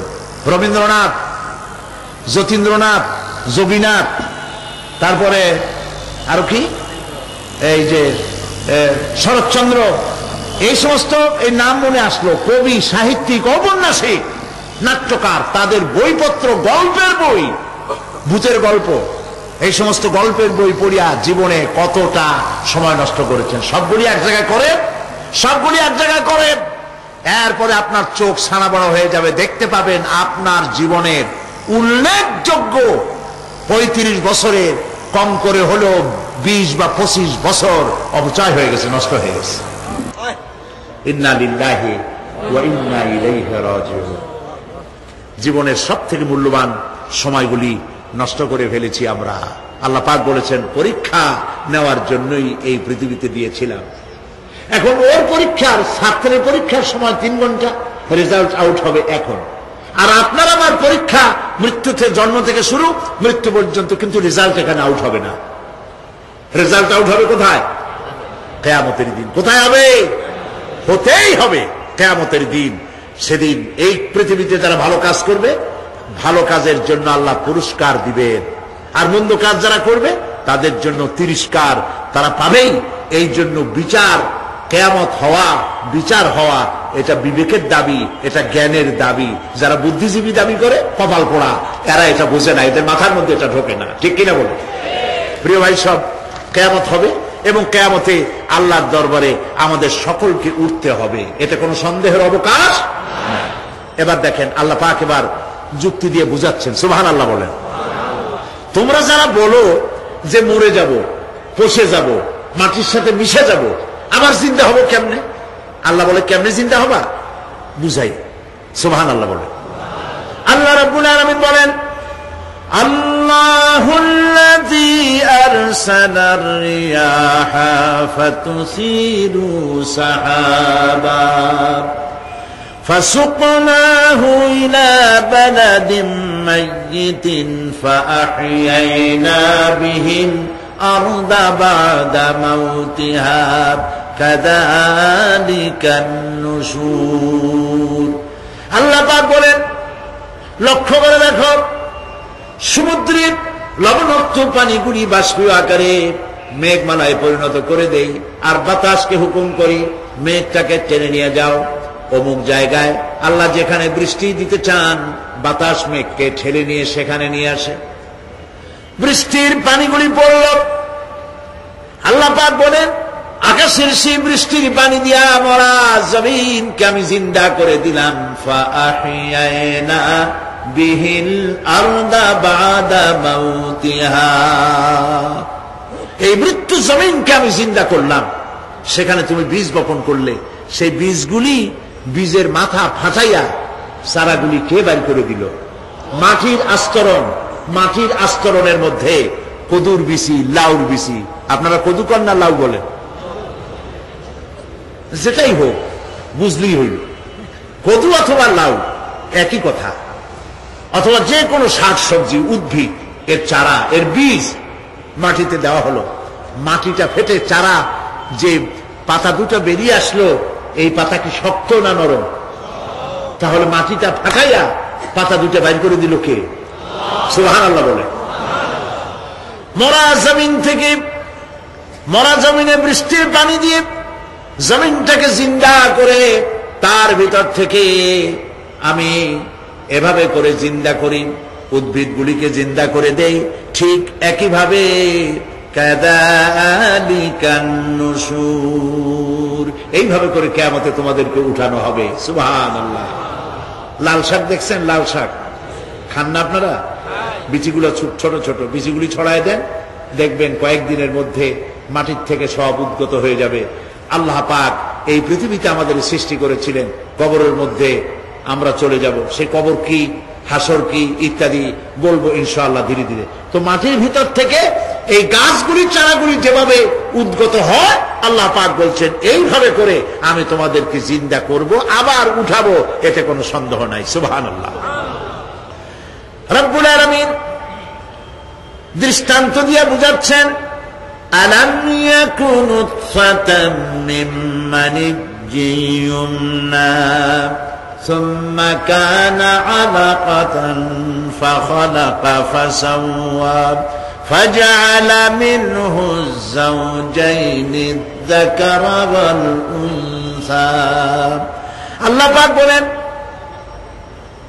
মানুষকে নিকৃষ্টতম মাতৃগর্ভে নিক্ষিপ্ত এক ফোঁটা পানি ছিল না, আমি তার থেকে আকার আকৃতি দিয়ে সুগঠিত করে মানুষের আকার দান করেছি, আর মায়ের পেটের ভিতরে আমি নারী আর পুরুষ বানাইছি, কন্যা সন্তান এবং পুত্র সন্তান বানাইছি। সুবহানাল্লাহ। এখন মানুষে কয় যে আমরাও পারি। এই যে ক্লোনিং সিস্টেম একটা শুরু হয়েছে, শুনছেন আপনারা? কথা না কইলে বুঝি কি? ক্লোনিং পদ্ধতি। এটি ক্লোনিং পদ্ধতি, বিজ্ঞানীরা যারাই কাজটা করতেছে, তারা বিশ্ব সভ্যতাকে বিনষ্ট করার একটি মারাত্মক কাজে তারা হাত দিয়েছে। ক্লোনিং পদ্ধতিতে যে যা কিছু তৈরি হয়, এর আগে ভেড়ার বাচ্চা হয়েছে, ছাগলের বাচ্চা বানাইছে, সেগুলি তার মায়ের মতোই হয়েছে অথবা পিতার মতো হয়েছে। পিতার ডিএনএ নিয়ে একটা পুরুষ জাতীয় জন্তুর ডিএনএ অথবা স্ত্রী জাতীয় একটি জন্তুর ডিএনএ নিয়ে তারপরে বিশেষ প্রক্রিয়ার মাধ্যমে সন্তান, এই বাচ্চা উৎপাদনের ব্যবস্থা তারা শুরু করেছে পশু দিয়ে। এরপরে মানুষ এভাবে করা যায় কিনা সেই চিন্তা তারা করেছে। ইতিমধ্যে নাকি দুটো বাচ্চা হয়েছে, এটা সত্য না মিথ্যা এখনো যাচাই করা যায় নাই। কিন্তু পশুর থেকে যেগুলো হয়েছে সবগুলি রোগ নিয়ে আসছে পৃথিবীতে, গেল 1 নম্বর কথা। 2 নম্বরে ডিএনএর মাধ্যমে যে মানব শিশু পয়দা হয় তার সবগুলি তার মায়ের অনুকরণে হয়, একেবারে অবিকল মায়ের চেহারা নিয়ে আসতেছে, অবিকল পিতার চেহারা নিয়ে আসতেছে। চিন্তা করুন, এই মেয়ে যখন বয়সপ্রাপ্তা হবে তখন তার পিতা কি করে বুঝবে তার বউ কোনটা আর মেয়ে কোনটা? কথা শুনতেছেন? পিতার অবিকল চেহারা নিয়ে একটা সন্তান আসলো, এখন সন্তান বড় হয়েছে, তার মা কি করে বুঝবে যে আমার স্বামী আসছেন, আমার ছেলে আসছে? মানুষের এই হাজার হাজার crore crore million billion trillion মানুষ আল্লাহ পাক সৃষ্টি করেছেন এই পৃথিবীতে, একটা মানুষের চেহারার সাথে আর একটা মানুষের মিল না, গলার আওয়াজেরও মিল নাই। যতই নকল করার চেষ্টা করুক একজন আর একজনের, ধরা পড়েই, ঠিক কিনা কন? ধরা পড়বেই। গলার আওয়াজের যদি মিল থাকতো কি হইতো? এই যে মাহফিলে আসছেন আপনার ওয়াজ শুনতে, বউ আছে বাড়ি, আপনার অবিকল আপনার আওয়াজের মতো একজন, গলার আওয়াজ ঠিক একই রকম, আপনার ঘরের দরজা কাছে যেয়ে বলতো, শুনছো আমি আসছি, দরজা খুলে দাও। তারপর দরজা খুললে কি হইতো চিন্তা করেন? সুবহানাল্লাহ বলবেন না? সুতরাং ক্লোনিং পদ্ধতিতে যারা মানুষ বানাবার চেষ্টা করছে, বিশ্ব সভ্যতাকে ধ্বংস করার জন্য, নৈতিকতার বাঁধকে ভেঙে দিয়ে পৃথিবীকে জেনা ব্যভিচারের একটি বিশাল একটি জাহান্নামে পরিণত করার জন্য তারা এই চেষ্টা চালাচ্ছে। উচিত হবে পৃথিবীর সমস্ত নেতৃবৃন্দ, বিশ্ব নেতৃবৃন্দের ঐক্যবদ্ধ হয়ে এই দুঃসাহসিক কাজকে বাধা দিয়ে বন্ধ করে দেওয়া উচিত। আল্লাহর সৃষ্টির সাথে পাল্লা দিতে গেলে ধ্বংস ছাড়া পথ থাকবে না। লক্ষ্য করেছেন? আপনি সাক্ষী দিলে আজ এক সাক্ষী দেবেন, কালকে বলবেন যে ওই সাক্ষী আমি দেইনি।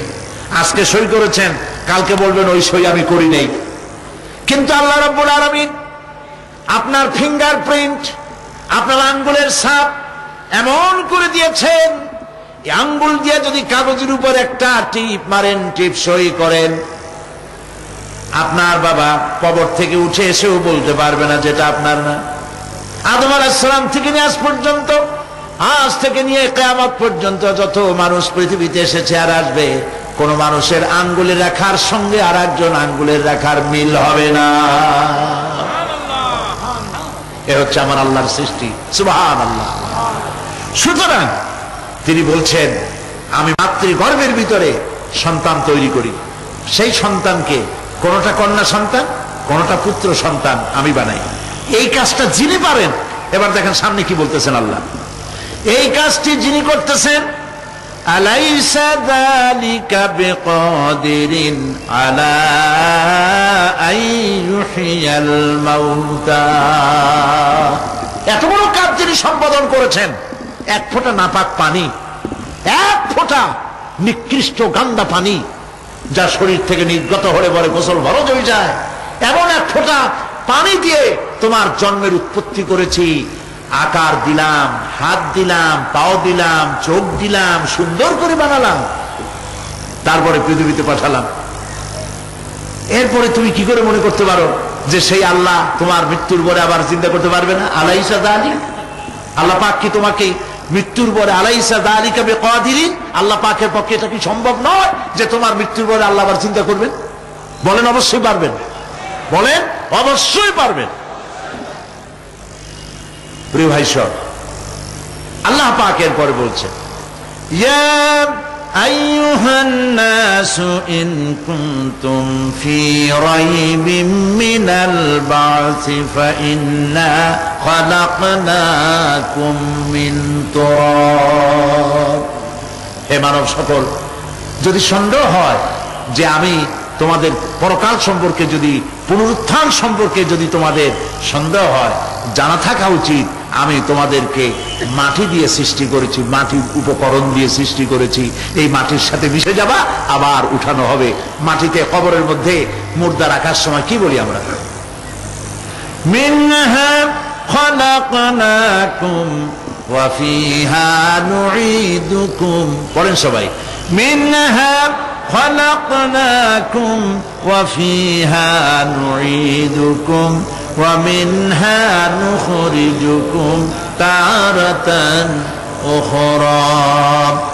মাতৃগর্ভের ভিতরে মানুষকে আল্লাহ রাব্বুল আলামিন হাত পাও চক্ষু কর্ণ নাসিকা দিয়ে সুন্দর করে মায়ের পেটের ভিতরে বানায়া এই পৃথিবীতে আল্লাহ পাক পাঠালেন। আর আল্লাহ পাক বলেন সুম্মা নুখরিজুকুম তিফলা, বাচ্চার আকারে মায়ের পেট থেকে বের করে দিলাম। যে আল্লাহ রাব্বুল আলামিন এইভাবে করে তোমাদেরকে সৃষ্টি করেন। যালিকা বিআন্নাল্লাহা হুয়াল হক। জেনে রাখো এসব কিছু এই জন্যই ঘটে যেহেতু আল্লাহ রাব্বুল আলামিন, আল্লাহ তাআলা মহাসত্য। তিনি যা বলেন তাও সত্য। তার কথার মধ্যে কোনো রকমের বৈপরীত্য নাই। ব্যারোমিটার যন্ত্র আছে, যে যন্ত্রের মাধ্যমে আবহাওয়া মাপা হয়। বৃষ্টি হবে কি হবে না, ঝড় হবে কি হবে না, জলোচ্ছ্বাস হবে কি হবে না, এগুলি ব্যারোমিটার যন্ত্র দিয়া, আবহাওয়া মাপা যন্ত্র দিয়ে তারা মাপে। কিন্তু আপনারা কি কখনো শুনেছেন যে রেডিও টেলিভিশনে বলা হয়েছে সন্দ্বীপ, কুতুবদিয়া, হাতিয়া, সেন্ট মার্টিন এবং বাঁশখালী, আর কি কোন দু একটার নাম, কক্সবাজার, পতেঙ্গা ইত্যাদির উপর দিয়ে 280 মাইল স্পিডে ঝোড়ো হাওয়া প্রবাহিত হবে। আগামীকাল 30 ফিট উঁচু হয়ে জলোচ্ছ্বাস হবে। এরকম কথা বলে কেউ? কি বলে?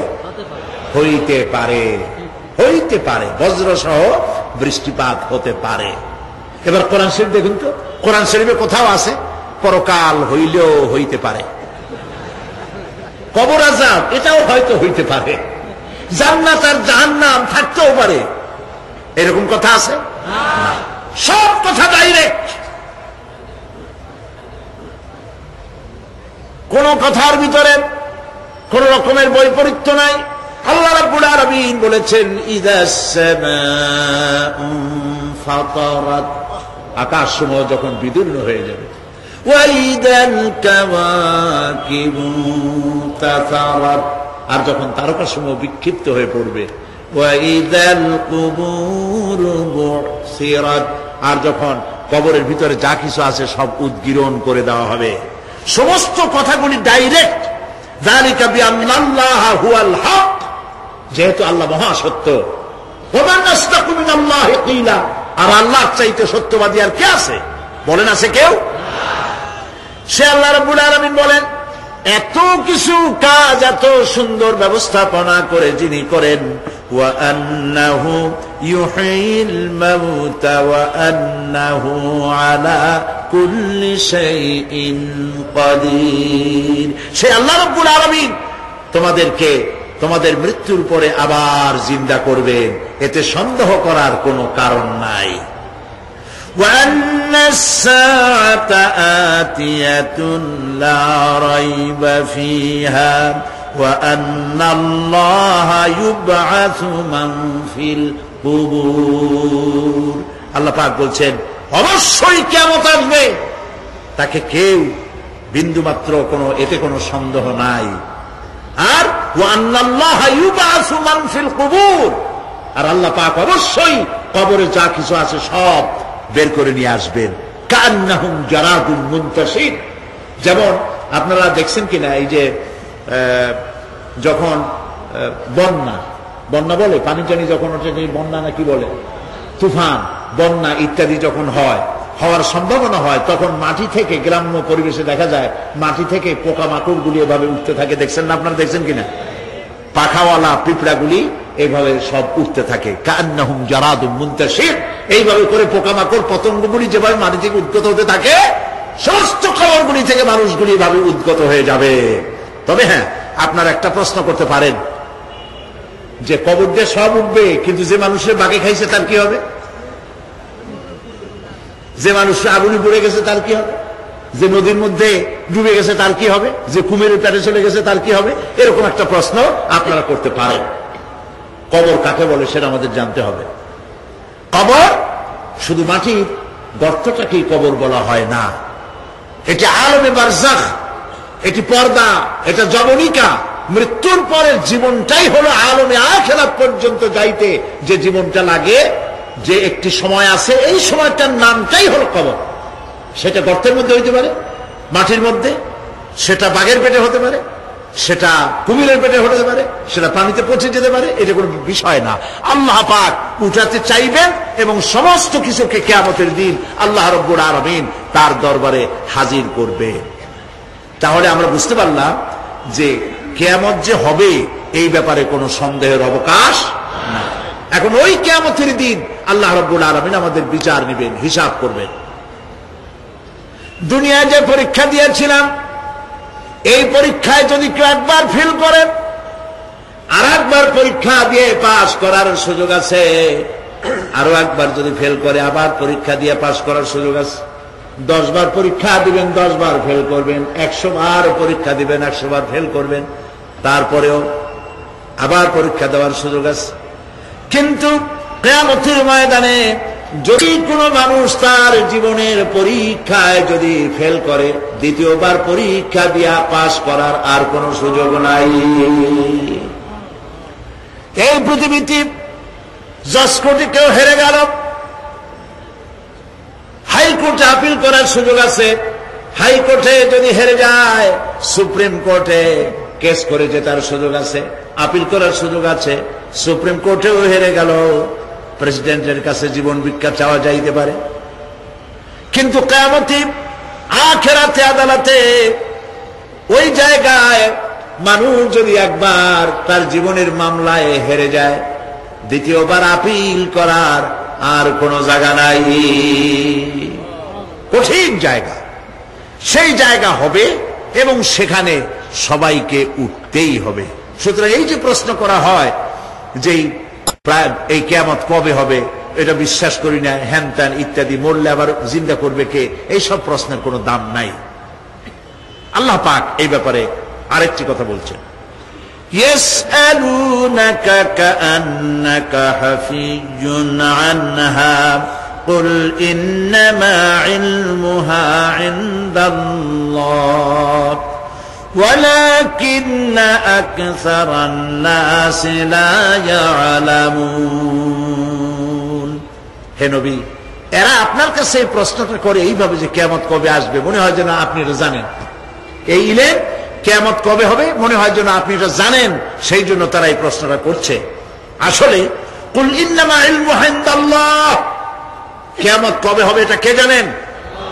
ওয়ালাকিন্না আকসারান নাস লা ইয়ালামুন, অবশ্যই অধিকাংশ মানুষের এইটা জানে না। কিয়ামত কবে হবে এটা একমাত্র আল্লাহ পাক জানেন। পরকালের জীবন যে হবে এতে কোনো সন্দেহ নাই, সেই ব্যাপারে আল্লাহ পাক বলছেন, আআনতুম আশাদ্দু খালকান আমিস সামাউ বানাহা, তোমরা যে পুনরুত্থান সম্পর্কে অস্বীকার করো, এবার চিন্তা করো, তোমারে বানানো কঠিন না ওই মহা আকাশটা বানানো কঠিন? কোনটা কঠিন বলেন না আপনারা, কোনটা কঠিন? আপনারা একটু তাকায় দেখেন তো, এই যে বিশাল প্যান্ডেল, এই প্যান্ডেলে খুঁটি আছে না নাই? আছে কিনা? কতগুলা খুঁটি গুনতে আপনার আধা ঘন্টা খানে সময় লাগবে, ঠিক না? এই একটা প্যান্ডেল বানাতে যদি এতগুলি খুঁটি লাগে, তাহলে বিশাল আকাশে যদি এইরকম খুঁটি লাগতো আকাশটারে ঝুলায় রাখার জন্য, তাহলে চিন্তা করেন তো, খুঁটির জ্বালায় গাড়ি চালাম যাইতো? আছে কোনো খুঁটি? জোরে বলেন, আছে? নাই।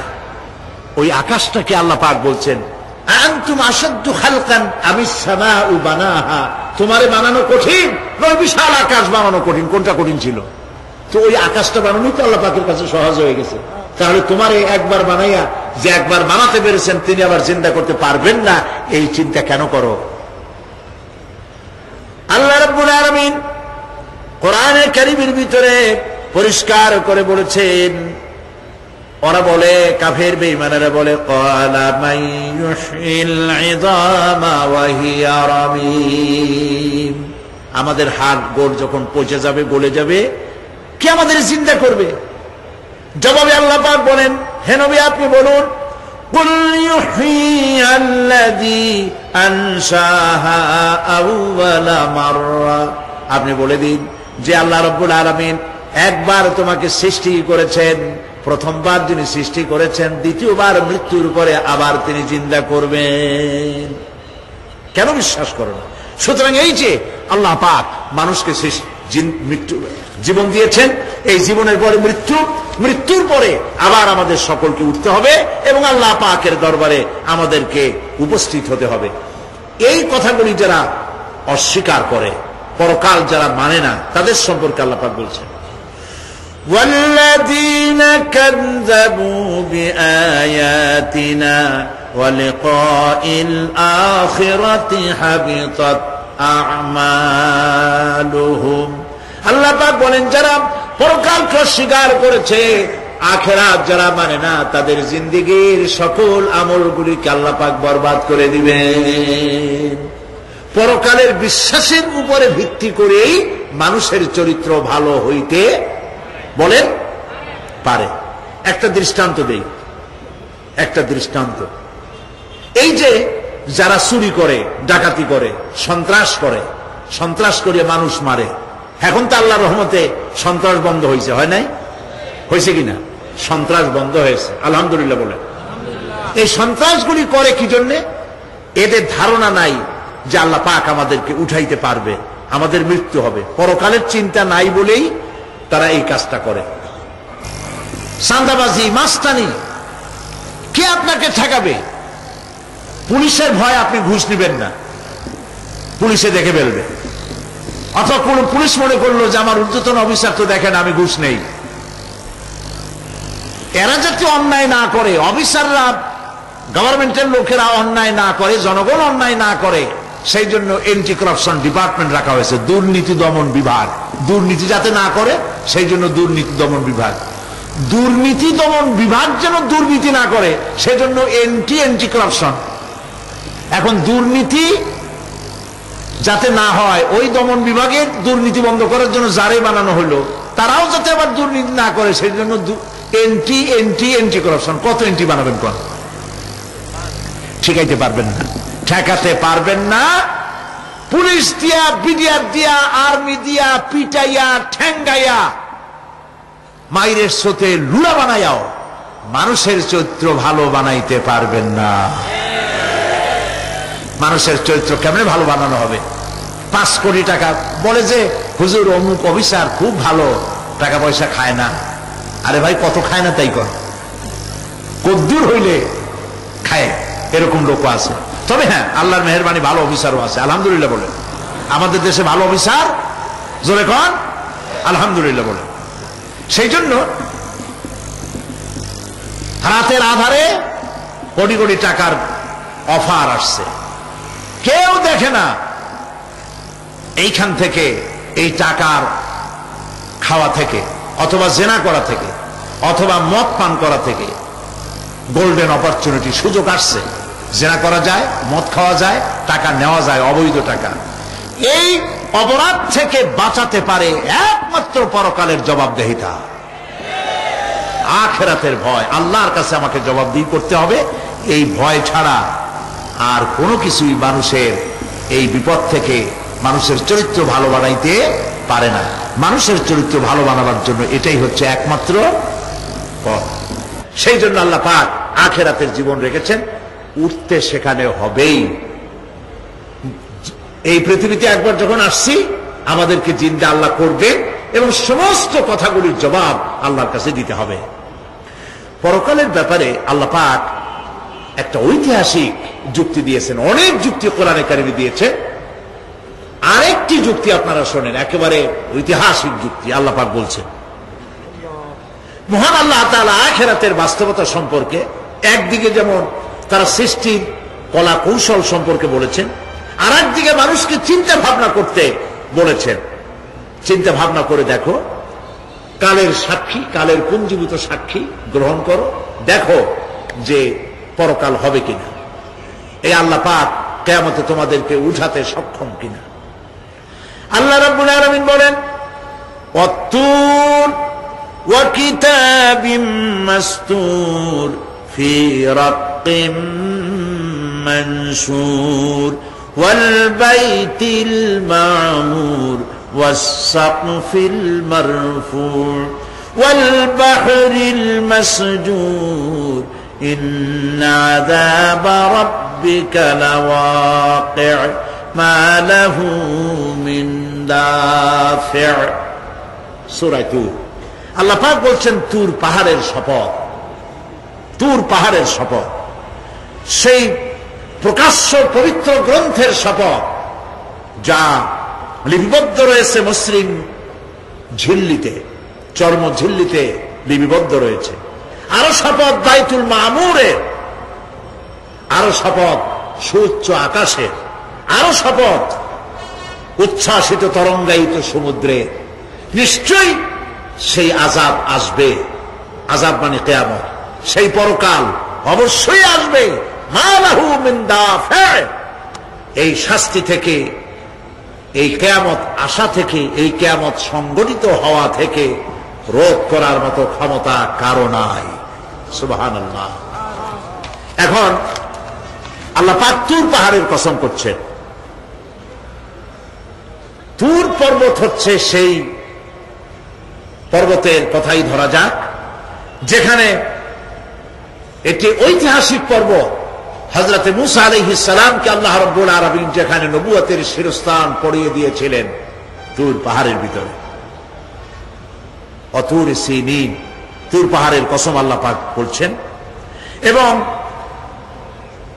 খোদায়ের আল্লাহ রাব্বুল আলামিনের সঙ্গে বিরোধিতা করার কারণে ফেরাউনকে এই তুর পাহাড়ের কাছে লোহিত সাগরের মধ্যে, দরিয়ায় নীলের মধ্যে আল্লাহ পাক ডুবিয়ে মেরেছিলেন এবং নির্যাতিত বনী ইসরাইলকে শাস্তি দেওয়ার চূড়ান্ত সিদ্ধান্ত এই তুর পাহাড়েই আল্লাহ পাক দিয়েছিলেন।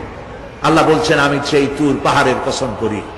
ওয়া কিতাবিম মাসতুর, এবং পবিত্র গ্রন্থের শপথ, যে গ্রন্থগুলি নাজিল হয়েছে নবীদের উপরে, ইনজিল, তাওরাত, জাবুর, কোরআন, এই কিতাবগুলির কসম করি। সুবহানাল্লাহ। কোরআনের কসম করি, আল্লাহ পাক বলছেন এই কিতাবগুলির কসম করছি, তুর পাহাড়ের কসম করছি, কিতাবগুলির কসম করছি। ওয়াল বাইতুল মামুর, আর বাইতুল মামুরের কসম করছি। সেটা কি? আকাশের প্রত্যেকটি আকাশে একটি করে বাইতুল মামুর আছে। ওই আকাশের ফেরেশতারা এই বাইতুল মামুরকে কেন্দ্র করে আল্লাহ রাব্বুল আলামিনকে সেজদা দেয়। আল্লাহ পাক হযরত আদম আলাইহিস সালামকে বলেছিলেন একটি ঘর বানাও, বাইতুল মামুরের নিচে বানাও। তিনি বললেন আমি তো জানি না বাইতুল মামুর কোথায়। হযরত জিবরাইলকে পাঠানো হলো, বাইতুল মামুর আকাশের যেখানে আছে ঠিক সেই সোজা বর্তমানে মক্কা শরীফে যে কাবা শরীফ যা আছে, অবিকল আল্লাহ পাকের আকাশে বাইতুল মামুর যেখানে, তার সরাসরি নিচেই কাবা শরীফ স্থাপিত হয়েছে। আল্লাহ রাব্বুল আলামিন বলছেন আমি এই বাইতুল মামুরের কসম করছি।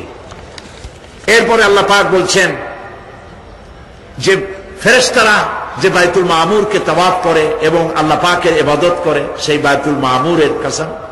ওয়াস সাকফিল মারফু, সুউচ্চ আকাশের কসম। এই আকাশ আল্লাহ পাক সৃষ্টি করেছেন বিগাইরি আমাদিন, কোন রকমের কোন খুঁটি ছাড়াই। সুবহানাল্লাহ বলি আমরা। এই বিশাল আকাশ সম্পর্কে ওই যে বুদ্ধিজীবী যারা, কোরআনের জ্ঞান যাদের কাছে নাই, তারা বলে যে আকাশ বলতে কিছু নাই, ওইটা একটা নীলা নীলা, বহুত দূর, সেই জন্য নীলা নীলা দেখা যায়। এই পৃথিবী সম্পর্কেও তাদের ধারণা এই পৃথিবীও কিছু না, এটা হলো ওই যে কি বলে, সূর্যের কাছের থেকে একটা উজ্জ্বল জ্যোতিষ্ক খুব ফোর্সে যাচ্ছিল, এই ফোর্স সহ্য করতে না পেরে সূর্যের একটি অংশ মহাশূন্যের উপরে ছিটকে পড়ল, ঘুরতে ঘুরতে পৃথিবীর আকার ধারণ করেছে। এই হলো ওদের ধারণা। অ্যাক্সিডেন্টের মাধ্যমে নাকি এই পৃথিবী হয়েছে। মূল কথা হলো এইভাবে করে যদি কোন একটা গ্রহ উজ্জ্বল জ্যোতিষ্ক যাওয়ার কারণে পৃথিবী হয়ে থাকে, তাহলে এখন তো পৃথিবীতে মানুষ ধরতেছে না, মানুষ তো অনেক বেশি বেড়ে গেছে, তাহলে আর একটা জ্যোতিষ্ক দয়া করে সূর্যের পাশ দিয়ে যাইয়া আর একটা খণ্ড হালাই দিয়া আর একটা পৃথিবী বানায় না কেন? প্রিয় ভাই সব, আল্লাহ পাক বলছেন ওয়াসাকফিল মারফু, আমি এই বিশাল আকাশের কসম করি। সুবহানাল্লাহ। এরপরে ওয়াল বাহরিল মাসজুর, পৃথিবীতে প্রবাহিত উচ্ছ্বসিত তরঙ্গায়িত সমুদ্র রাজির কসম করি। সুবহানাল্লাহ। আচ্ছা বলেন তো, এই পৃথিবী এর নিচে কি? এই পৃথিবীর নিচে কি? এই পৃথিবী মহাশূন্যের উপরে ঘুরছে। লক্ষ্য করেন আল্লাহর কত বড় শক্তি। আটলান্টিক মহাসাগর কোথায় বলতে পারবেন না? এই পৃথিবীতে। আটলান্টিক মহাসাগর কোথায়? এই পৃথিবীতে। আটলান্টিক মহাসাগর, প্রশান্ত মহাসাগর, ভূমধ্য সাগর, যত সাগর আর মহাসাগর সব এই পৃথিবীতে।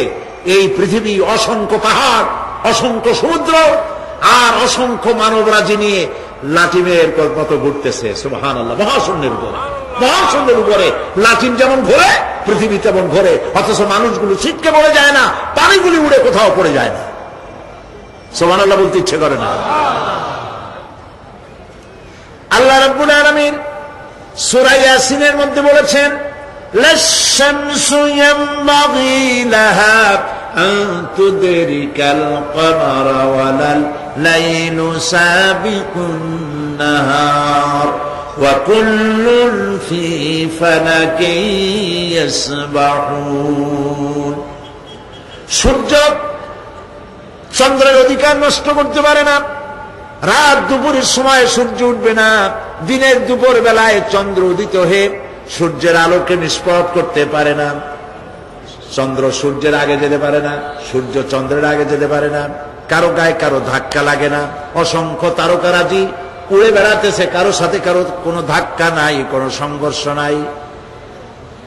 মহাশূন্যের উপরে সূর্য চন্দ্র যেমন ঘোরে, ওয়াকুল্লুন ফি ফালাকি ইয়াসবাহুন, চাঁদ আর সূর্য যেমন ঘোরে, মহাশূন্যে যা আছে তাও ঘোরে। এই পৃথিবীটা মহাশূন্যের উপরে, গোটা পৃথিবী সমস্ত সমুদ্র আর মহাসমুদ্র নিয়ে সব ঘুরতেছে। সুবহানাল্লাহ। ওয়াল বাহরিল মাসজুর, তরঙ্গায়িত উচ্ছ্বসিত সমুদ্র রাজির কসম করি। সমুদ্র সন্দ্বীপ যাওয়ার সময় কেমন অবস্থা হয় যদি তুফানে পড়ে?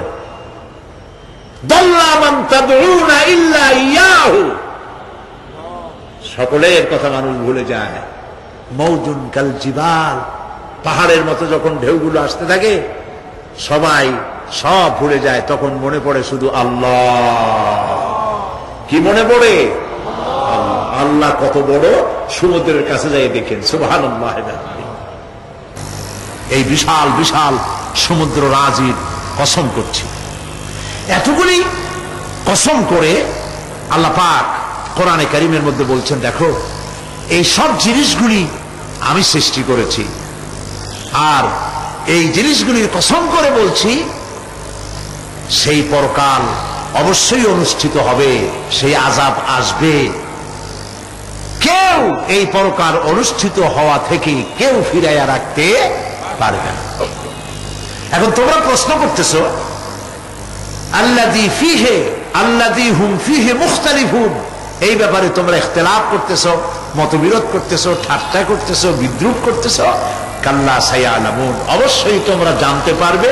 সুম্মা কাল্লা সায়ালামুন, অবশ্যই তোমরা জানতে পারবে সেই পরকাল হবে, এতে কোনো সন্দেহ নাই। সুবহানাল্লাহ।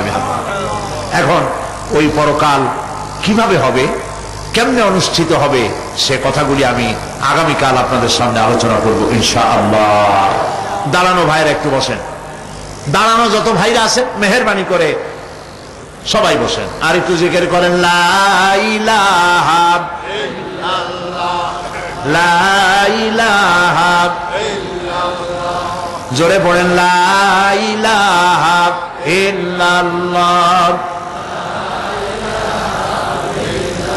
আলহামদুলিল্লাহ, আজকে প্রথম দিনেই এটি কোরআনে কারীমের তাফসীরের মাহফিলের রওনক, মকবুলিয়াতের একটি নমুনা। আজকে প্রথম দিনেই 5 জন, আজকে প্রথম দিনেই 5 জন ইসলাম কবুল করার জন্য মঞ্চে এসে হাজির হয়ে গেছেন, আলহামদুলিল্লাহ বলেন। তাদেরকে আমরা ইসলাম কবুল করাবার ব্যবস্থা করছি, আর তারপরে মোনাজাত হবে, আজান হবে, এশার জামাত হবে। এত বড় জামাতের লোক কারো সামলানো উচিত না। নামাজ জামাতে আদায় করে আপনারা যাবেন। দেন কাগজ দেন। আমি একজন একজন করে তোমরা দাঁড়ায় যাবে নাম নিলে। রাখাল চন্দ্র দাস, পিতা যতীন্দ্র চন্দ্র দাস, গ্রাম রাজানগর, আখাউড়া। এর বর্তমান নাম পছন্দ করেছে মোহাম্মদ। কইছে দাঁড়া, ও আচ্ছা। তারপরে গৌরঙ্গ কুমার ঘোষ, পিতা কাটিয়া চন্দ্র ঘোষ, ধর্ম হিন্দু, আগের জন্য হিন্দু, আর বাড়ি হলো ভেলাবো, রূপগঞ্জ। বর্তমান নাম পছন্দ করেছে মাহবুবুর রহমান।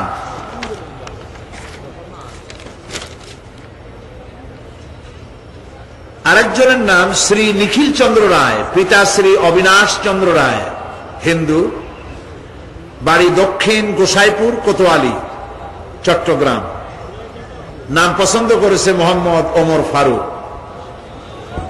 মাশাআল্লাহ। দুলাল চন্দ্র মন্ডল, পিতা মৃত সুনীল চন্দ্র মন্ডল, ধর্ম হিন্দু, বাড়ি হল বালা তৈর, নিয়ামতপুর, নওগাঁ। এরা আছে চাঁদগাঁওয়ে, চট্টগ্রামে থাকে। নতুন নাম পছন্দ করেছে মোহাম্মদ আব্দুর রহমান। আরেকজন নয়নচন্দ্র সাহা, পিতা উত্তম চন্দ্র সাহা, গ্রাম বালাখাল, কদম রসুল, সীতাকুণ্ড। বর্তমান নাম পছন্দ করেছে মোহাম্মদ সাইফুল ইসলাম। আলহামদুলিল্লাহ। আমরা আলহামদুলিল্লাহ বলি, আমরা তাদেরকে উৎসাহিত করি, জোরে বলি আলহামদুলিল্লাহ। আচ্ছা ভাই, আপনারা দাঁড়াইছেন কেন কন্ত দেখি? একটু পরেই তো দাঁড়াবেন, মোনাজাতের পরেই দাঁড়াইতে পারবেন, নামাজ পড়বেন, আল্লাহর মেহেরবানি। তো দাঁড়ানো, হাঁটা, ওনাদেরকে সম্মান দেন। বসেন, আসুন আমার কাছে আসেন, 5 জনই কাছে আসেন। হাত দেন, হাত হাত হাত হাত। আচ্ছা, মাথাগুলি নিচু করে আসেন। লা ইলাহা ইল্লাল্লাহু মুহাম্মাদুর রাসূলুল্লাহ। আল্লাহ ছাড়া কোন ইলাহা নাই, মাবুদ নাই। মুহাম্মদ সাল্লাল্লাহু আলাইহি ওয়াসাল্লাম আল্লাহর প্রেরিত রাসূল।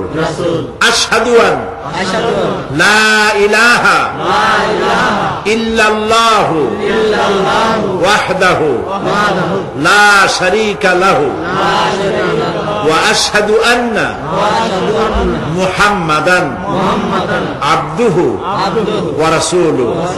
আমি সাক্ষ্য দিচ্ছি, জোরে বলো, আমি সাক্ষ্য দিচ্ছি আল্লাহ ছাড়া কোন ইলাহ নাই, কোন মাবুদ নাই, কোন উপাস্য নাই। তিনি এক, তিনি একক, তার কোন অংশীদার নাই। আমি আরো সাক্ষ্য দিচ্ছি মুহাম্মদ সাল্লাল্লাহু আলাইহি ওয়াসাল্লাম আল্লাহর বান্দা এবং তার প্রেরিত রাসূল। সবাইকে বলো আসসালামু আলাইকুম। জবাব দেন আপনারা। প্রিয় ভাই সব, এক মুহূর্ত আগ পর্যন্ত তারা ছিলেন মুশরিক, আর এখন ঠিক পর মুহূর্তে তারা আমাদের তাওহীদবাদী ভাই। আলহামদুলিল্লাহ বলেন, সবাই বলেন আলহামদুলিল্লাহ। আমাদের সকলের আমলনামায় কম বেশি গুনাহ আছে। নবী করিম সাল্লাল্লাহু আলাইহি ওয়াসাল্লাম বলেছেন, যখনই কেউ বিশ্বাসের সাথে অর্থ সহকারে মনে প্রাণে বিশ্বাস করে কেউ যদি এই কালেমা উচ্চারণ করে, পিছনের সমস্ত গুনাহ খাতাকে আল্লাহ পাক মাফ করে দেন। এদের জিন্দেগির সব গুনাহ মাফ হয়ে গেছে। এখন এরা এখন মাসুম, বেগুনাহ।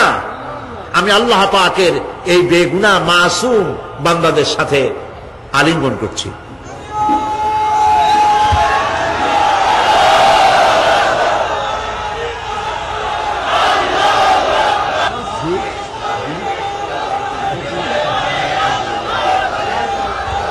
শরীফের যে তাফসীরগুলি আমি এখানে করেছি, আল্লাহ করাইছেন, সেগুলি এখন বিশাল বিশাল বই হয়ে গিয়েছে। সূরা ফাতিহা হয়েছে 520 পৃষ্ঠা, এত বড়। যারা সেরেছে তারা এর নাম রেখেছে তাফসীরে সাঈদী সূরা ফাতিহা। আমপারা বেরিয়েছে 588 পৃষ্ঠা। এই যে আমপারার তাফসীর আজকে সূরা নাবা থেকে করলাম, 2টা আয়াতের তাফসীর প্রায় 1.5-2 ঘন্টার মতো করলাম।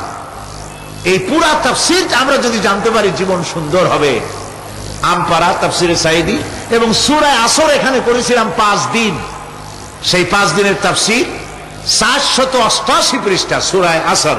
ইমাম শাফিঈ রাহমাতুল্লাহ আলাইহি বলেছেন, সূরা আসর পড়ার পর মনে হয়েছে যে কোরআন শরীফের আর কোন সূরা নাজিল না হইলেও চলতো। সুবহানাল্লাহ। এগুলি সব দোকানে আছে, সূরা ফাতিহা, আমপারা, সূরা আসর। এগুলি আপনারা খরিদ করবেন। তাফহিমুল কোরআন কিনবেন, ফি জিলালিল কোরআন কিনবেন। আল্লাহ যেন আপনাদেরকে তৌফিক দান করেন। সবাই বলি আমিন। আমি আমার বন্ধু হযরত মাওলানা শামসুদ্দিন সাহেবকে সূরা ফাতিহা দিয়েছি, আমপারা এবং সূরা আসর আগামীকাল অথবা আমি আমার সময় মতো দিব। আজকে আমি আমপারা, তাফসীরে সাঈদী আমপারা এবং তাফসীরে সাঈদী সূরা আল আসর। আজকের প্রধান অতিথি বাইতুশ শরফের মধ্যমণি, আলেমে দ্বীন, সাহেবে ইলম, সাহেবে বসীরত, আল্লামা হযরত মাওলানা শাহ কুতুবউদ্দিন সাহেব দামাত বরকাতুহুল আলিয়া। তাকে এই বিশাল মাহফিলের পক্ষ থেকে আমি হাদিয়া পেশ করছি।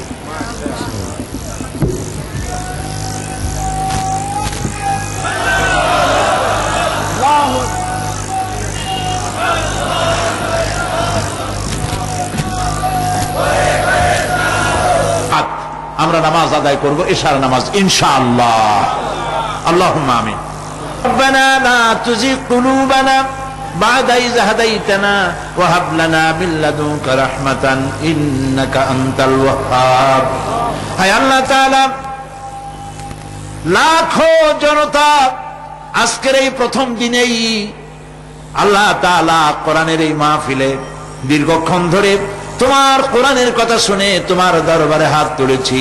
দয়া করে মেহেরবানি করে আমাদের জিন্দেগির গুনাহ খাতাকে মাফ করে দাও।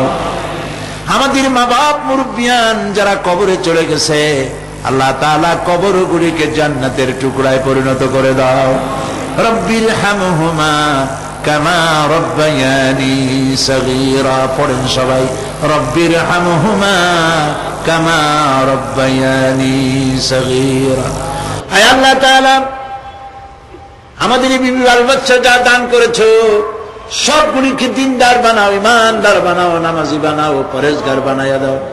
রব্বুল আলামিন, যেই পরকালের কথা, কিয়ামতের কথা আলোচনা করলাম, সেই কঠিন হাসরের ময়দানে যেদিন পায়ের নিচে হবে তামার মতো মাটি, আর মাথার উপরে প্রকাণ্ড সূর্যের তাপে গুনাহগারের মাথার চান্দি ফেটে গিয়া মগজগুলি গলে গলে নাক কান দিয়ে বেয়ে পড়তে লাগবে। জিহ্বাটা পানির পিপাসায় কুকুরের মতো ঝুলে নাভিস্থল পর্যন্ত পড়ে যাবে। ময়দানে সারা পড়বে পানি পানি বলে। আল্লাহ তাআলা ওই দিনে তোমার হাবিবের হাতের কাউসারের পেয়ালা আমাদের নসিব করে দিও। রব্বুল আলামিন, চট্টগ্রাম এই তাফসীরুল কোরআন মাহফিলে যত মানুষ আর্থিকভাবে সাহায্য করেছেন সকলকে আল্লাহ কোরআনের খাদেম বানাইয়া দাও। আল্লাহ তাআলা 25 লক্ষ টাকার বাজেট করা হয়েছে। আল্লাহ তাআলা সমাজ কল্যাণ পরিষদ যেন ঋণগ্রস্ত না থাকে। তোমার বান্দা বান্দীদের দিলকে আল্লাহ তুমি নরম বানাইয়া দাও।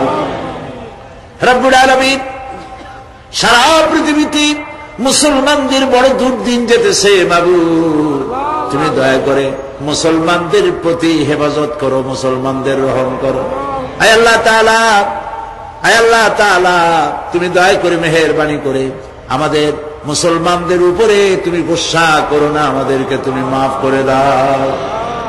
আহ जाती है फलक पर रहम लाने के लिए, आह जाती है फलक पर रहम लाने के लिए, बादलो हट जा दे दो आह जाने के लिए, रहम कर अपना ना आईने करम को भूल जा, रहम कर अपना ना आईने करम को भूल जा, हम तुझे भूले हैं लेकिन तू न हमको भूल जा।